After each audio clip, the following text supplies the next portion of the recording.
अख्तास educational academy welcomes you all, जहां किया जाता है ऐसे टॉपिक पर डिस्कशन जिसका थ्योरेटिकल अप्रोच हार्डली और रेयरली कहीं अवेलेबल हो। आज के वीडियो क्लास में हम जिस टॉपिक पर डिस्कशन करेंगे वो टॉपिक मैथमेटिक्स में ट्रिग्नोमेट्री सेक्शन से ट्रिग्नोमेट्रिकल फंक्शन है, यानी त्रिकोणमितीय फलन। ट्रिग्नोमेट्रिकल फंक्शन या त्रिकोणमितीय फलन को हम स्टार्ट करेंगे प्रीवियस क्लास में। जो कुछ भी हमने आइडिया लिया है ट्रिग्नोमेट्रिकल रेशियो यानी त्रिकोणमितीय अनुपात, उससे इन शॉर्ट हम इसे यहाँ पर रिकॉल करते हैं। ट्रिग्नोमेट्रिकल रेशियोज में हम इन तीन रेशियोज को फर्स्ट ऑफ ऑल टेकअप कर रहे हैं।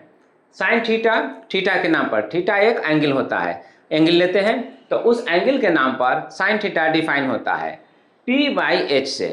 कॉस थीटा उसी थीटा के नाम पर डिफाइन होता है b/h से। टैन थीटा डिफाइन होता है p/b से। तो ये तीन जो रेशियोज हैं वो थीटा के नाम पर डिफाइन होते हैं, लेकिन इसमें इन्वॉल्व है साइड्स के लेंथ p, b और h। p फॉर परपेंडिकुलर यानी कि लंब, b फॉर बेस यानी कि आधार, h फॉर हाइपोटेन्यूज यानी कि कॉर्ड।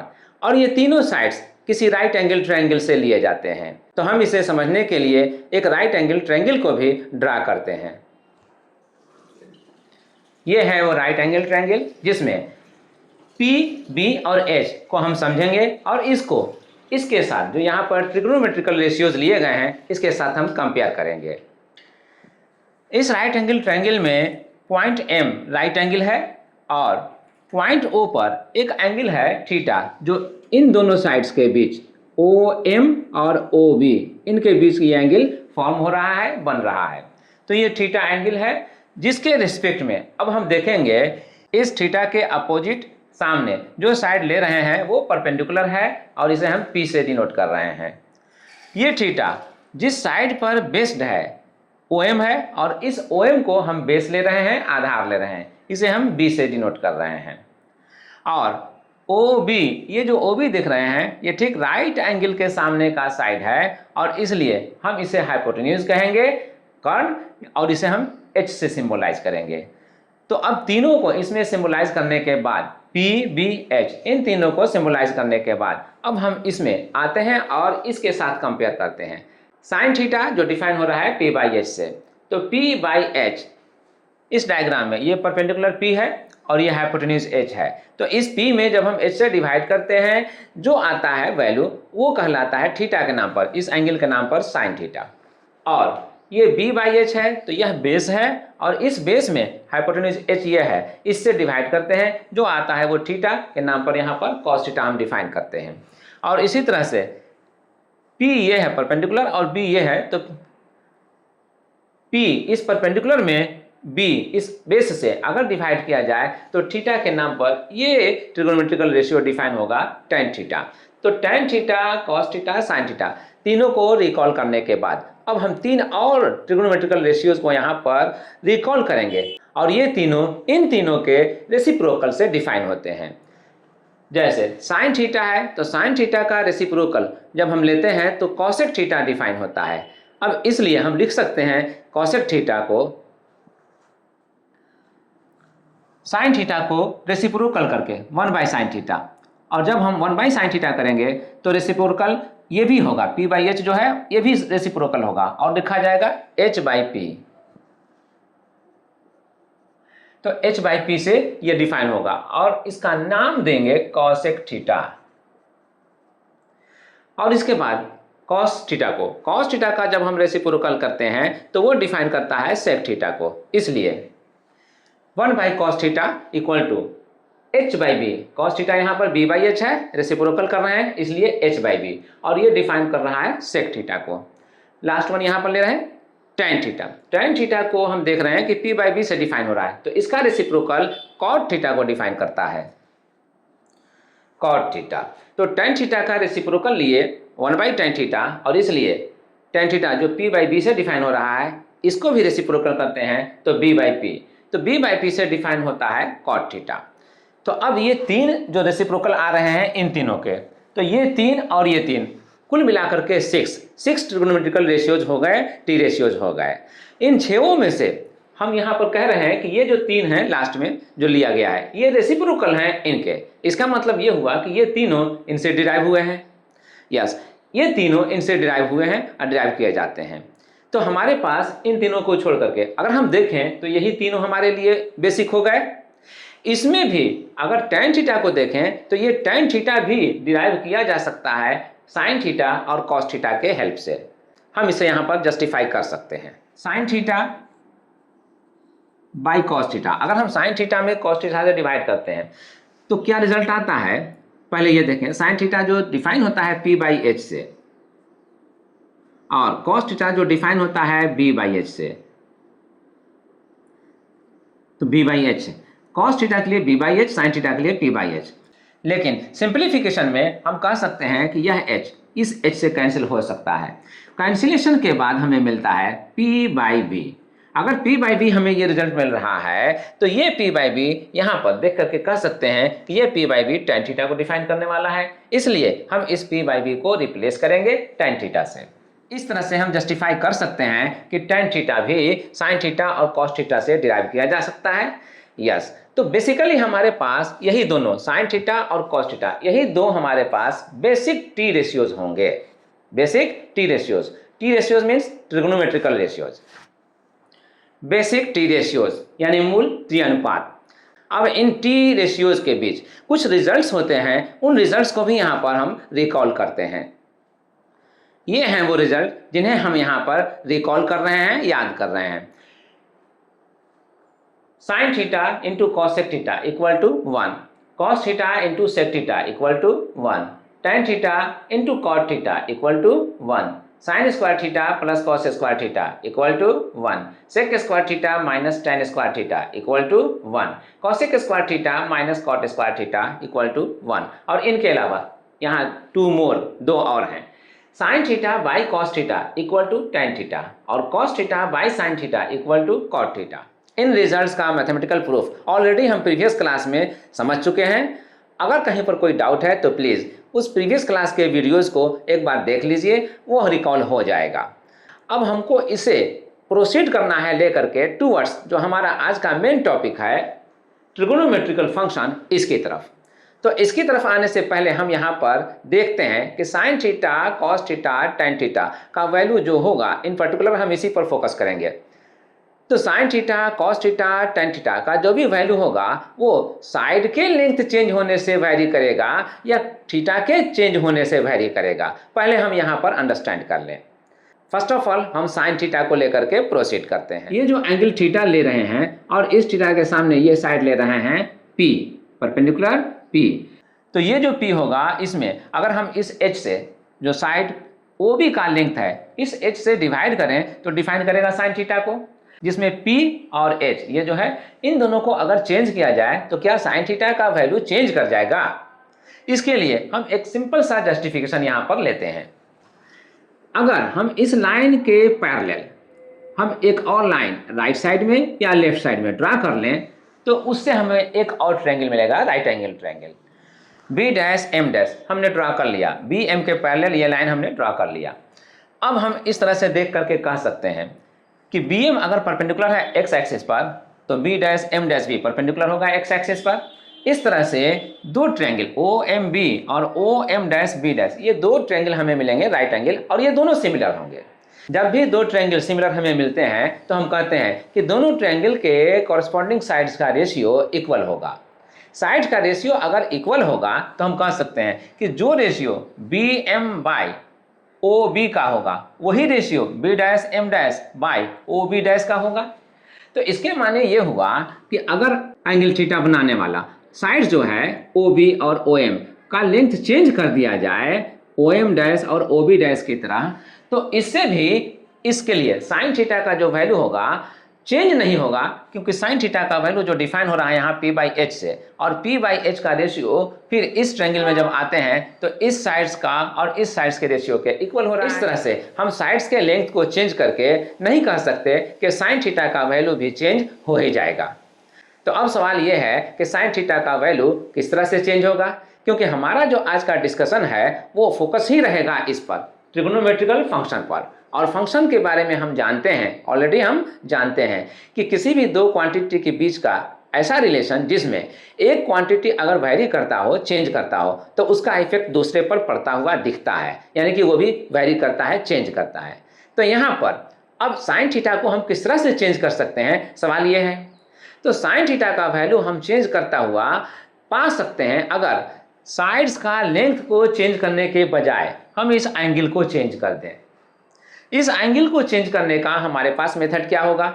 इस एंगल को चेंज करने का मेथड होगा या हो सकता है ओ एक्स जो एक्सिस देख रहे हैं इसके एलोंग एक फिक्स्ड लाइन ले लें। जैसे हम एक्स एक्सिस के एलोंग एक फिक्स्ड लाइन ले लेते हैं ओ एम, मान लीजिए थोड़ी देर के लिए हम यही ले लेते हैं। तो ओ एम को फिक्स रखते हुए, इसके पोजीशन पर इसको फिक्स रखते हुए, इस पॉइंट ओ के अबाउट में हम इसका ये जो यहाँ पर देख रहे हैं पॉइंट, इसको हम रोटेट कराते हैं, घुमाते हैं। तो घुमाते हैं इस तरह से ऐसे, या फिर इस तरह से ऐसे नीचे। अगर हम इसको ऊपर की तरफ ले जाकर के घुमाते हैं तो फिक्स लेंथ रहता है, तो फिक्स लेंथ रखते हुए अगर घूमेगा तो एक सर्किल का फॉर्मेशन हो सकता है। यस, एक सर्किल का फॉर्मेशन होगा। और उसी तरह से अगर हम इसको नीचे की तरफ अगर रोटेट करें, घुमाएं, तो ये भी एक सर्किल के फॉर्मेशन को ही कंटिन्यू रखेगा। यस, तो एक सर्किल का कंटिन्यूएशन रहेगा यहाँ पर भी। तो इस तरह से चाहे हम इसको ऊपर की तरफ घुमाएं या फिर नीचे की तरफ घुमाएं, हमें एक सर्किल मिलेगा, एक सर्कुलर पाथ मिलेगा। सर्किल में हम ये देखेंगे कि इसके इस तरह से रोटेट करने से ये थीटा का वैल्यू किस तरह से वैरी करता है। अब हम इसको समझने के लिए कंस्ट्रक्शन में यहाँ पर कुछ चेंज करते हैं। हमने इस तरह से यहाँ पर चेंज किया, एक्स एक्सिस के एलोंग, ओ एक्स के एलोंग हमने एक लेंथ लिया ओ ए। इस ओ ए को पॉइंट ए से इनिशियल पोजीशन मानते हुए ए से यहाँ से रोटेट करते हैं, और रोटेट करते हुए इस पाथ को फॉलो करते हैं, फॉलो करते हुए इस पॉइंट पर आते हैं, इस पोजीशन पर आते हैं। जब रोटेट करना नहीं शुरू किए थे, ए पर थे, तो ओ ए यहाँ पर कोई भी एंगल नहीं बन रहा होगा, थीटा का वैल्यू कुछ नहीं रहा होगा। लेकिन जब हम रोटेट करना शुरू किए, ए पॉइंट से रोटेट करना शुरू किए, तो रोटेशन करने के दौरान यहाँ से यहाँ आए होंगे, यहाँ आए होंगे, यहाँ आए होंगे और यहाँ आए होंगे। इस तरह से हर पॉइंट को पास करते हुए यहाँ पर पहुँचे होंगे। तो इस रोटेशन में हम कह सकते हैं कि पहले जो एंगल थीटा यहाँ पर रहने की वजह से कुछ नहीं था, अब कुछ बनने लगा, अदर देन जीरो वैल्यू इसका मिलने लगा। और तब कहीं जा करके यहाँ से यहाँ पर आते हैं, तो अब ये एंगल थीटा बनता हुआ दिख रहा है। ये एंगल फिर वैरी करता हुआ दिखेगा अगर हम इसको कंटिन्यू रखें, यहाँ से इस तरफ आगे की तरफ मूव करना, रोटेट करना। जैसे ओबी को, ओबी लेंथ को हम फर्दर रोटेट करना कंटिन्यू रखें और यहाँ बी पोजीशन से इस पाथ को फॉलो करते हुए बी डैश पोजीशन पर पहुँचे। तो अब बी डैश को ओ से मिलाते हैं, तो ये लाइन अब इस एक्स एक्सिस लाइन के एलोंग जो ओ ए इनिशियल पोजीशन पर था, लाइन ओ ए, उसके साथ अब यह एंगल बनता हुआ दिख रहा है। तो हम कह सकते हैं कि अब ये जो एंगल बनता हुआ दिख रहा है, ये एंगल थीटा जो बन रहा था, अब उससे ये चेंज कर गया, इसका वैल्यू चेंज कर गया। तो एंगल चेंज करता जाएगा जैसे जैसे हम इस पोजीशन को हम चेंज करते जाएंगे, यानी कि OB को हम पॉइंट O के अबाउट में हम रोटेट करते जाएंगे। जैसे जैसे रोटेट करेंगे वैसे वैसे ये थीटा का वैल्यू चेंज करता जाएगा। तो थीटा के वेरिएशन से टी रेशियोज का वैल्यू वैरी करने वाला है। तो अब टी रेशियोज और थीटा के बीच में जो रिलेशन एग्जिस्ट कर रहा है उसको हम फंक्शन कह सकते हैं, फलन कह सकते हैं, और यही हमारा आज का मेन टॉपिक है, ट्रिगोनोमेट्रिकल फंक्शन। तो अब फंक्शन के डिस्कशन में हम यहाँ पर ये क्वांटिटी जो पहले हम देख रहे हैं कि ये वैरी कर रहा है, तो इसके वेरिएशन का लिमिट हम देखेंगे, मतलब ये कहाँ से कहाँ तक वैरी करता है हम ये देखेंगे। और जब इसका वैल्यू हमें पता चल जाएगा कि ये कहाँ से कहाँ तक वैरी कर रहा है, तो उसका हम नाम देंगे डोमेन, यानी कि प्रांत। और उसके बाद इसके वेरिएशन से जो टी रेशियोज का वैल्यू यानी कि फंक्शन का वैल्यू वैरी करने वाला है, वो कहाँ से कहाँ तक वैरी करता है उस पर हम डिस्कस करेंगे। उसका जो लिमिट होगा वेरिएशन का, उसको हम नाम देंगे रेंज, यानी कि परिसर। तो इस तरह से फंक्शन में हम इन्हीं दोनों टर्म्स पर फोकस करते हैं, डोमेन और रेंज, यानी प्रांत और परिसर। हम इन दोनों पर यहाँ पर फोकस करेंगे। इन पर्टिकुलर हम यहाँ पर डिस्कस करेंगे साइन थीटा, कॉस थीटा और उसके बाद फिर टैन थीटा। और बाकी के लिए जैसा कि हम पहले भी डिस्कस कर चुके हैं कि बाकी जो रेशियोज हैं वो रेसिप्रोकल हैं, इन तीनों के रेसिप्रोकल हैं। तो बाकी का डिस्कशन हम इनके रेसिप्रोकल कर करके कंप्लीट कर सकते हैं। तो आइए let's proceed towards trigonometrical function. Trigonometrical function यानी त्रिकोणमितीय फलन। हम यहाँ पर सबसे पहले डिस्कस करेंगे जो ट्रिग्नोमेट्रिकल फंक्शन है उसमें साइन थीटा, कॉस थीटा और टैन थीटा पर। इसीलिए यहाँ पर फर्स्ट ऑफ ऑल लिया गया है साइन थीटा, कॉस थीटा और टैन थीटा। इसमें भी हम स्टार्ट करेंगे साइन थीटा से। फर्स्ट ऑफ ऑल हम डिस्कस करेंगे साइन थीटा पर। किसी भी फंक्शन को हम सिंबलाइज करते हैं एफ ऑफ वेरिएबल दे करके। फंक्शन जिस वेरिएबल में है उस वेरिएबल का नाम। यहाँ पर साइन थीटा, कॉस थीटा और टैन थीटा जो देख रहे हैं इसमें वेरिएबल थीटा है। थीटा के ही वेरी करने से इसका वैल्यू वेरी कर रहा है या कर सकता है, तो थीटा ही यहाँ पर वेरिएबल होगा और इसीलिए इनको फंक्शन के लिए हम सिंबलाइज कर रहे हैं एफ ऑफ थीटा से। तो अब हम फंक्शन साइन थीटा पर डिस्कस करेंगे। डिस्कस करने के लिए यहाँ बोर्ड का प्लेन जो हम देख रहे हैं इसको एक्स एक्सिस और वाई एक्सिस के हेल्प से 4 क्वाड्रेंट्स में हम डिवाइड कर देते हैं और डिवाइड करने के बाद हम उसका नेमिंग जो करते हैं वो from top right side anti clockwise direction में करते हैं, क्वाड्रेंट 1, क्वाड्रेंट 2, क्वाड्रेंट 3, क्वाड्रेंट 4 के नाम पर। तो पहले हम यहाँ पर बोर्ड के प्लेन को 4 क्वाड्रेंट्स में डिवाइड कर लें और फिर उसके बाद डिस्कस करें। इस तरह से बोर्ड के प्लेन को एक्स एक्सिस और वाई एक्सिस के हेल्प से 4 क्वाड्रेंट्स में डिवाइड कर दिया गया। हर क्वाड्रेंट का as per rule from right top anti clockwise direction में नेमिंग भी कर दिया गया। यहाँ पर क्वाड्रेंट यानी चतुर्थांश 1, यहाँ पर क्वाड्रेंट यानी चतुर्थांश 2, यहाँ पर क्वाड्रेंट यानी चतुर्थांश 3, यहाँ पर क्वाड्रेंट यानी चतुर्थांश 4। तो अब यहाँ पर जिस तरह से यहाँ पर लिखा गया है क्वाड्रेंट और चतुर्थांश वो यहीं पर लिखा गया है, बाकी जो क्वाड्रेंट्स हैं उसमें नहीं लिखा गया है, लेकिन ये अंडरस्टूड रहेगा। ठीक है, अब इसको अंडरस्टूड मानते हुए अब यहाँ पर एक्स एक्सिस और वाई एक्सिस के अलोंग जो डिस्टेंसेस होंगे लिए जाएंगे उनको हम एक प्रॉपर साइन के साथ कंसीडर करेंगे। प्रॉपर साइन कोऑर्डिनेट ज्योमेट्री के रूल से दिया जाएगा। अब इसमें वो रूल यहाँ पर बताएगा कि ओ जो ओरिजिन है यहाँ से हम चलेंगे और अलोंग एक्स एक्सिस अगर राइट साइड में जाते हैं तो प्लस और लेफ्ट साइड में जाते हैं तो माइनस, और यहाँ से वाई एक्सिस के अलोंग अगर हम जाते हैं तो प्लस ऊपर जाने पर और माइनस नीचे आने पर। तो इन साइंस को केयर करते हुए as per coordinate geometry quadrants 1 में जो साइन बनेगा एक्स एक्सिस और वाई एक्सिस के अलोंग जाने के लिए डिस्टेंस का वो प्लस और प्लस बनेगा, क्योंकि यहाँ से ये राइट साइड और यहाँ से यहाँ ऊपर एबव। तो इसके लिए जो साइन बनेगा यही चीज़ हम यहाँ सेकेंड क्वाड्रेंट में भी करते हैं और इसमें हम करेंगे तो एक्स एक्सिस के अलोंग लेफ्ट साइड में जा रहे हैं इसलिए माइनस और ये प्लस। अब इन शॉर्ट हम डायरेक्टली इस यहाँ पर कह सकते हैं ये माइनस और माइनस ये होगा और ये प्लस और माइनस ये होगा। तो इन चारों क्वाड्रेंट्स में एक्स एक्सिस और वाई एक्सिस के अलोंग चले जाने वाले डिस्टेंस के लिए साइन कैसा लेना होगा हम इसी से डिसाइड कर लेंगे, तय कर लेंगे। क्लियर।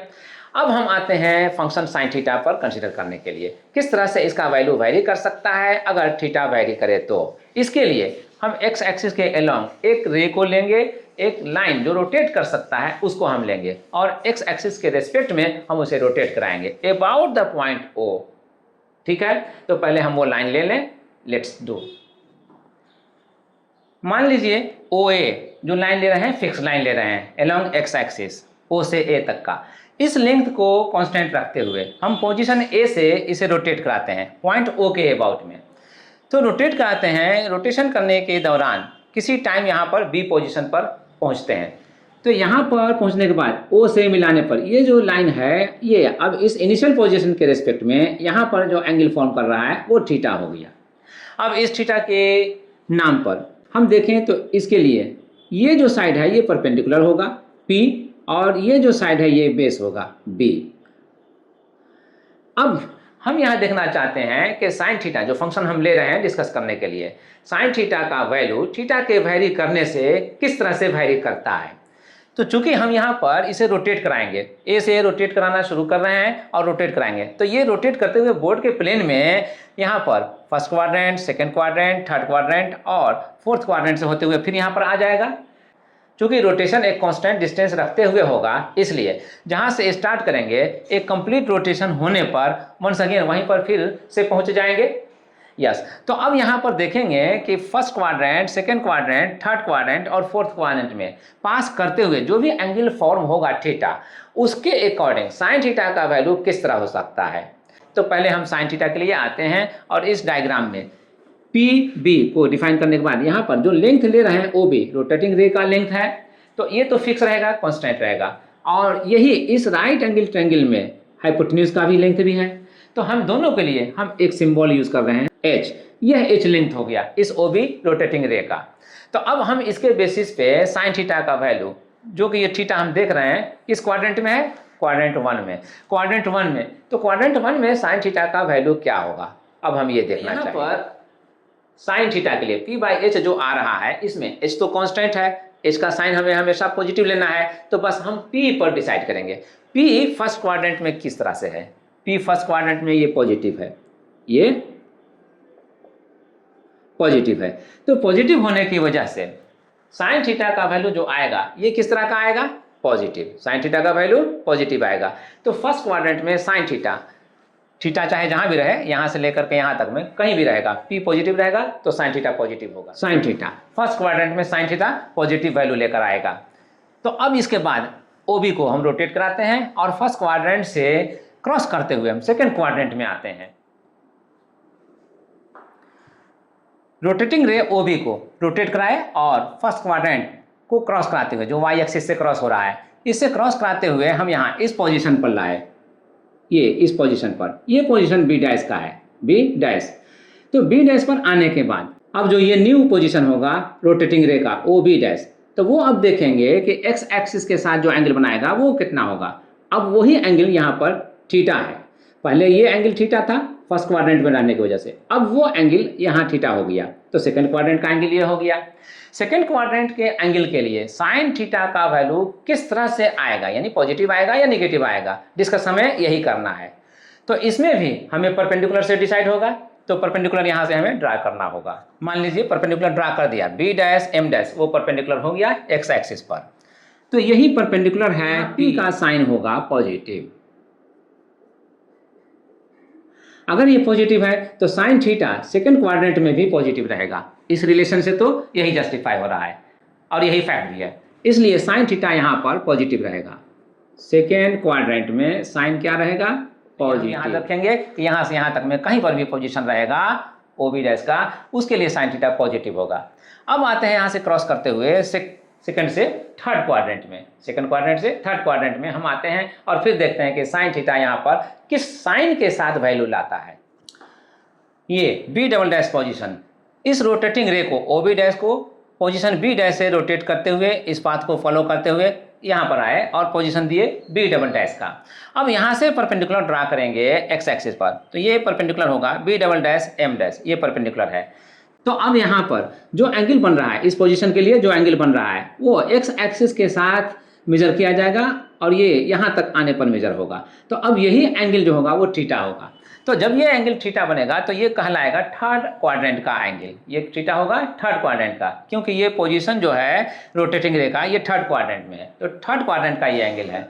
अब इस केस में साइन थीटा का वैल्यू किस तरह से डिसाइड होगा, इसके लिए यही परपेंडिकुलर है जो डिसाइड करेगा, क्योंकि साइन थीटा डिफाइन होता है P/h से, और ये परपेंडिकुलर का sign below the x axis देख करके हम कह सकते हैं कि नेगेटिव होगा। और इसके अलावा यहाँ जो थर्ड क्वाड्रेंट में हम यहाँ साइन को डिसाइड कर चुके हैं माइनस और माइनस, इसमें फर्स्ट साइन तो x एक्सिस के अलोंग चले जाने वाले डिस्टेंस के लिए है, लेकिन सेकंड साइन y एक्सिस के अलोंग में चले जाने वाले डिस्टेंस के लिए है। तो ये जो साइन है ये y एक्सिस के अलोंग ये परपेंडिकुलर है उसी के लिए है, और यह माइनस है और इसलिए P निगेटिव होगा, P निगेटिव। तो P के निगेटिव होने से साइन थीटा जो यहाँ से डिफाइन हो रहा है P/h से, ये भी निगेटिव हो जाएगा। तो थर्ड क्वाड्रेंट में साइन थीटा का वैल्यू, साइन का फंक्शन जो होगा वो निगेटिव आएगा। तो इसलिए अब हम यहाँ कह सकते हैं sine theta negative, third quadrant में साइन थीटा निगेटिव। अब इसके बाद इस रोटेटिंग रे को OB' को यहाँ से रोटेट कराते हुए आते हैं फोर्थ क्वाड्रेंट में, और फिर देखते हैं कि फोर्थ क्वाड्रेंट में आने पर जो थीटा एंगल बनेगा फोर्थ क्वाड्रेंट का, तो उस केस में साइन थीटा का वैल्यू क्या होगा। फोर्थ क्वाड्रेंट में अगर ये रोटेटिंग रे जो OB' यहाँ पर है थर्ड क्वाड्रेंट में रोटेट करता हुआ और y एक्सिस को क्रॉस करता हुआ यहाँ फोर्थ क्वाड्रेंट में पहुँचता है और पोजीशन लेता है B', तो यहाँ पर आने पर ये रे, ये रोटेटिंग रे हुआ। अब ये रे x एक्सिस के रेस्पेक्ट में जो एंगल बना रहा है वो एंगल ये होगा, ये, और ये एंगल कहलाएगा फोर्थ क्वाड्रेंट का एंगल। तो ये फोर्थ क्वाड्रेंट का एंगल थीटा होगा, यही थीटा फोर्थ क्वाड्रेंट का होगा। तो अब इस केस में साइन थीटा का वैल्यू किस तरह से होगा, प्लस में होगा या माइनस में होगा। इसको डिसाइड करेंगे हम इस परपेंडिकुलर को, जो यहाँ से यहाँ पर देख रहे हैं आप B triple dash M perpendicular जो यहाँ पर है, इससे इसका साइन कैसा होगा उसको डिसाइड करके हम इसे डिसाइड करेंगे। तो ये जो परपेंडिकुलर पी है बिलो द एक्स एक्सिस है, बिलो द एक्स एक्सिस है, तो बिलो द एक्स एक्सिस होने की वजह से ये साइन निगेटिव, तो इसलिए अब यहाँ पर पी के निगेटिव होने से अब यहाँ साइन थीटा किस तरह डिफाइन होगा, पॉजिटिव या निगेटिव। तो चूंकि पी ही डिसाइड करता है और पी निगेटिव है वहाँ पर, इसलिए साइन थीटा निगेटिव होगा। तो साइन थीटा को हम यहाँ पर निगेटिव बनाएंगे, निगेटिव। तो साइन थीटा यहाँ पर फोर्थ क्वाड्रेंट में थीटा रहने पर साइन थीटा निगेटिव होगा, निगेटिव वैल्यू के साथ होगा। अब इसके बाद साइन पर तो डिस्कशन कर लिए, अब आते हैं हम कॉस पर। साइन के साथ डिस्कशन करने के बाद अब आते हैं हम कॉस पर। तो कॉस पर डिस्कस करने के लिए कॉस का डिसीजन जो होगा वो यहाँ पर जो डिफिनीशन है cos theta equal to B by H, H तो ऑलवेज पॉजिटिव होगा, बस बी है, बी का साइन क्या होगा, पॉजिटिव या नेगेटिव। क्वाड्रेंट वाइज हम इसी पर फोकस करेंगे और इसी के अकॉर्डिंग हम कॉस थीटा का साइन प्रोवाइड करेंगे। यहाँ पर आइए, फर्स्ट क्वाड्रेंट में जब यहाँ बी पोजीशन था तो एंगल ये बना था, यहाँ ये एंगल था ये, तो ये जब एंगल था या है या रहेगा, तो जब ये एंगल रहेगा फर्स्ट क्वाड्रेंट का रहेगा तो फिर बेस जो होगा वो इस ट्रायंगल में यहाँ से यहाँ तक का लेंथ बेस होगा। जब ये लेंथ बेस होगा तो बी जो होगा वो पॉजिटिव होगा। अब इसके पॉजिटिव होने से कॉस थीटा पॉजिटिव हो जाएगा, कॉस थीटा पॉजिटिव होगा तो cos theta positive first quadrant में, चाहे थीटा यहाँ से लेकर के यहाँ तक वाई एक्सिस पर जो ये पॉइंट है यहाँ तक कहीं पर भी रहेगा, ये बी पोजीशन यहाँ से लेकर के यहाँ तक कहीं पर भी रहेगा, लेकिन कॉस थीटा क्या होगा, पॉजिटिव होगा। तो कॉस थीटा पॉजिटिव हो गया। अब आइए सेकंड क्वाड्रेंट में। सेकंड क्वाड्रेंट में जब हम आते हैं तो इस पोजीशन पर के लिए बेस जो है वो यहाँ से लेकर के यहाँ तक है, ये बेस जो है यहाँ से यहाँ तक होने पर ये बी किस तरह का साइन टेकअप करेगा, तो बी जो होगा वो यहाँ पर इस क्वाड्रेंट के हिसाब से सेकंड क्वाड्रेंट में पहला साइन जो है एक्स एक्सिस के अलोंग का साइन होता है, तो ये जो बेस है वो एक्स एक्सिस के अलोंग ही है, तो बी का साइन माइनस होगा, ये माइनस है इसलिए माइनस, तो ये निगेटिव होगा। अगर ये निगेटिव है तो कॉस थीटा सेकंड क्वाड्रेंट में क्या होगा, इस डिफिनीशन से ये निगेटिव डिसाइड होगा, तो कॉस थीटा सेकंड क्वाड्रेंट में निगेटिव होता है, तो ये निगेटिव होगा। अब उसके बाद आइए फिर यहाँ से चल करके इस पोजीशन से चलकर यहाँ थर्ड क्वाड्रेंट में आने पर अब यहाँ पर देखते हैं कि बेस तो अभी भी वही है, इस पोजीशन के लिए बेस अभी भी वही है और ये निगेटिव है, तो यहाँ थर्ड क्वाड्रेंट में भी कॉस निगेटिव होगा और कॉस निगेटिव होता है, तो कॉस थीटा को हम यहाँ पर लिखेंगे निगेटिव। तो साइन थीटा और कॉस थीटा थर्ड क्वाड्रेंट में यहाँ पर निगेटिव हो रहा है, यहाँ पर साइन थीटा पॉजिटिव हो रहा था और कॉस थीटा निगेटिव हो रहा था। क्लियर? तो अब यहाँ से ये जो निगेटिव साइन हुआ अब हम इसको भी ऐसे ही समझेंगे जैसे हम इन दोनों के लिए समझे थे, यहाँ से यहाँ तक में कहीं पर भी पोजीशन रहेगा थीटा के लिए वो कॉस को निगेटिव डिसाइड करेगा, और इसमें थर्ड क्वाड्रेंट में यहाँ से लेके जो एक्स एक्सिस पर का पॉइंट है यहाँ से लेकर के यहाँ तक जो वाई एक्सिस पर का पॉइंट है यहाँ तक में कहीं पर भी रहेगा ये कॉस थीटा को निगेटिव डिसाइड करेगा, निगेटिव बताएगा, तो ये निगेटिव हो गया। अब इसके बाद आते हैं फोर्थ क्वाड्रेंट में। फोर्थ क्वाड्रेंट में पोजीशन बी ट्रिपल डैश है, तो यहाँ पर आते ही जब यहाँ से हम परपेंडिकुलर ड्रा कर रहे हैं तो ये पर पॉइंट जो एक्स एक्सिस पर है यहाँ से यहाँ तक का लेंथ बेस को बताएगा, और यह बेस एज पर क्वाड्रेंट यहाँ पर देख रहे हैं पॉजिटिव है, तो ये पॉजिटिव हुआ। तो बेस पॉजिटिव होने से फोर्थ क्वाड्रेंट में कॉस थीटा इससे डिसाइड जो होगा वो पॉजिटिव डिसाइड होगा, तो कॉस थीटा यहाँ पर फोर्थ क्वाड्रेंट में positive, cos theta positive decide हो गया। अब कॉस थीटा को डिसाइड करने के बाद लास्ट वन हमारे पास यहाँ पर जो डिस्कस करने के लिए है वो tan थीटा है, तो tan थीटा को भी हम इसी तरह से डिसाइड कर सकते हैं। अब हम क्लियरली p बाई बी दोनों के हेल्प से यहाँ पर साइन जो हम डिस्कस कर चुके हैं उसके हिसाब से हम डायरेक्टली यहाँ पर कह सकते हैं और कह रहे हैं p और b दोनों ही पॉजिटिव है फर्स्ट क्वाड्रेंट में, तो tan थीटा पॉजिटिव होगा और इसलिए यहाँ पर हम tan थीटा यहाँ पर पॉजिटिव कह रहे हैं। उसके बाद सेकंड क्वाड्रेंट में आइए, तो सेकंड क्वाड्रेंट में आने पर p तो पॉजिटिव है लेकिन b निगेटिव है, तो p पॉजिटिव और b निगेटिव इन दोनों का रिजल्ट निगेटिव होगा, तो tan थीटा यहाँ पर निगेटिव। सेकंड क्वाड्रेंट में थीटा कहीं पर भी रहेगा वो tan को निगेटिव लाएगा। अब उसके बाद थर्ड क्वाड्रेंट में आइए, थर्ड क्वाड्रेंट में आने पर यहाँ जो पोजीशन देख रहे हैं इसमें p ये है निगेटिव, b यहाँ से यहाँ तक है ये भी निगेटिव है, तो दोनों निगेटिव है, तो p और b दोनों निगेटिव, तो दोनों निगेटिव रिजल्ट में लाएगा पॉजिटिव, तो पॉजिटिव होगा, तो tan थीटा इसमें जो होगा वो पॉजिटिव होगा। अब उसके बाद फोर्थ क्वाड्रेंट में जो है p और b का साइन यहाँ पर देख लीजिए और डिसाइड कर लीजिए। p यहाँ पर निगेटिव है और बी ये है पॉजिटिव, तो एक निगेटिव और एक पॉजिटिव, रिजल्ट निगेटिव, तो रिजल्ट निगेटिव आ गया। अब इस तरह से हमने sine theta, cos theta, tan theta तीनों पर यहाँ पर क्वाड्रेंट वाइज डिस्कशन कर लिया। अब ये काम हम इनके रेसिप्रोकल के लिए भी कर सकते हैं, यानी इनके रेसिप्रोकल का साइन किस तरह से होगा क्वाड्रेंट वाइज, उस पर भी हम डिस्कशन कर सकते हैं। लेकिन ये डिस्कशन अगर आप सेल्फ करें तो आपका कंसेप्चुअल एनहेंसमेंट होगा। अब इसको क्लियर करने के बाद हम देखते हैं कि इसमें जो थीटा वेरिएबल है उसका वेरिएशन लिमिट क्या है, यानी कि अब हमारा फोकस रहेगा डोमेन पर, यानी प्रांत पर। और इन सभी वैल्यूज ऑफ थीटा के लिए फंक्शन का वैल्यू क्या होता है हम इसको भी देखेंगे। फंक्शन का वैल्यू जहाँ से जहाँ तक वैरी करेगा उसको हम अंडर रेंज डिफाइन करेंगे। तो अब हम पहले चलते हैं डोमेन को डिसाइड करने के लिए, और इसमें जो फंक्शन साइन थीटा है पहले हम इस पर डिस्कस करेंगे, फिर कॉस पर, फिर टेन पर। साइन थीटा, कॉस थीटा और टेन थीटा के केस में थीटा का डोमेन क्या होता है हम इस पर डिस्कस करेंगे।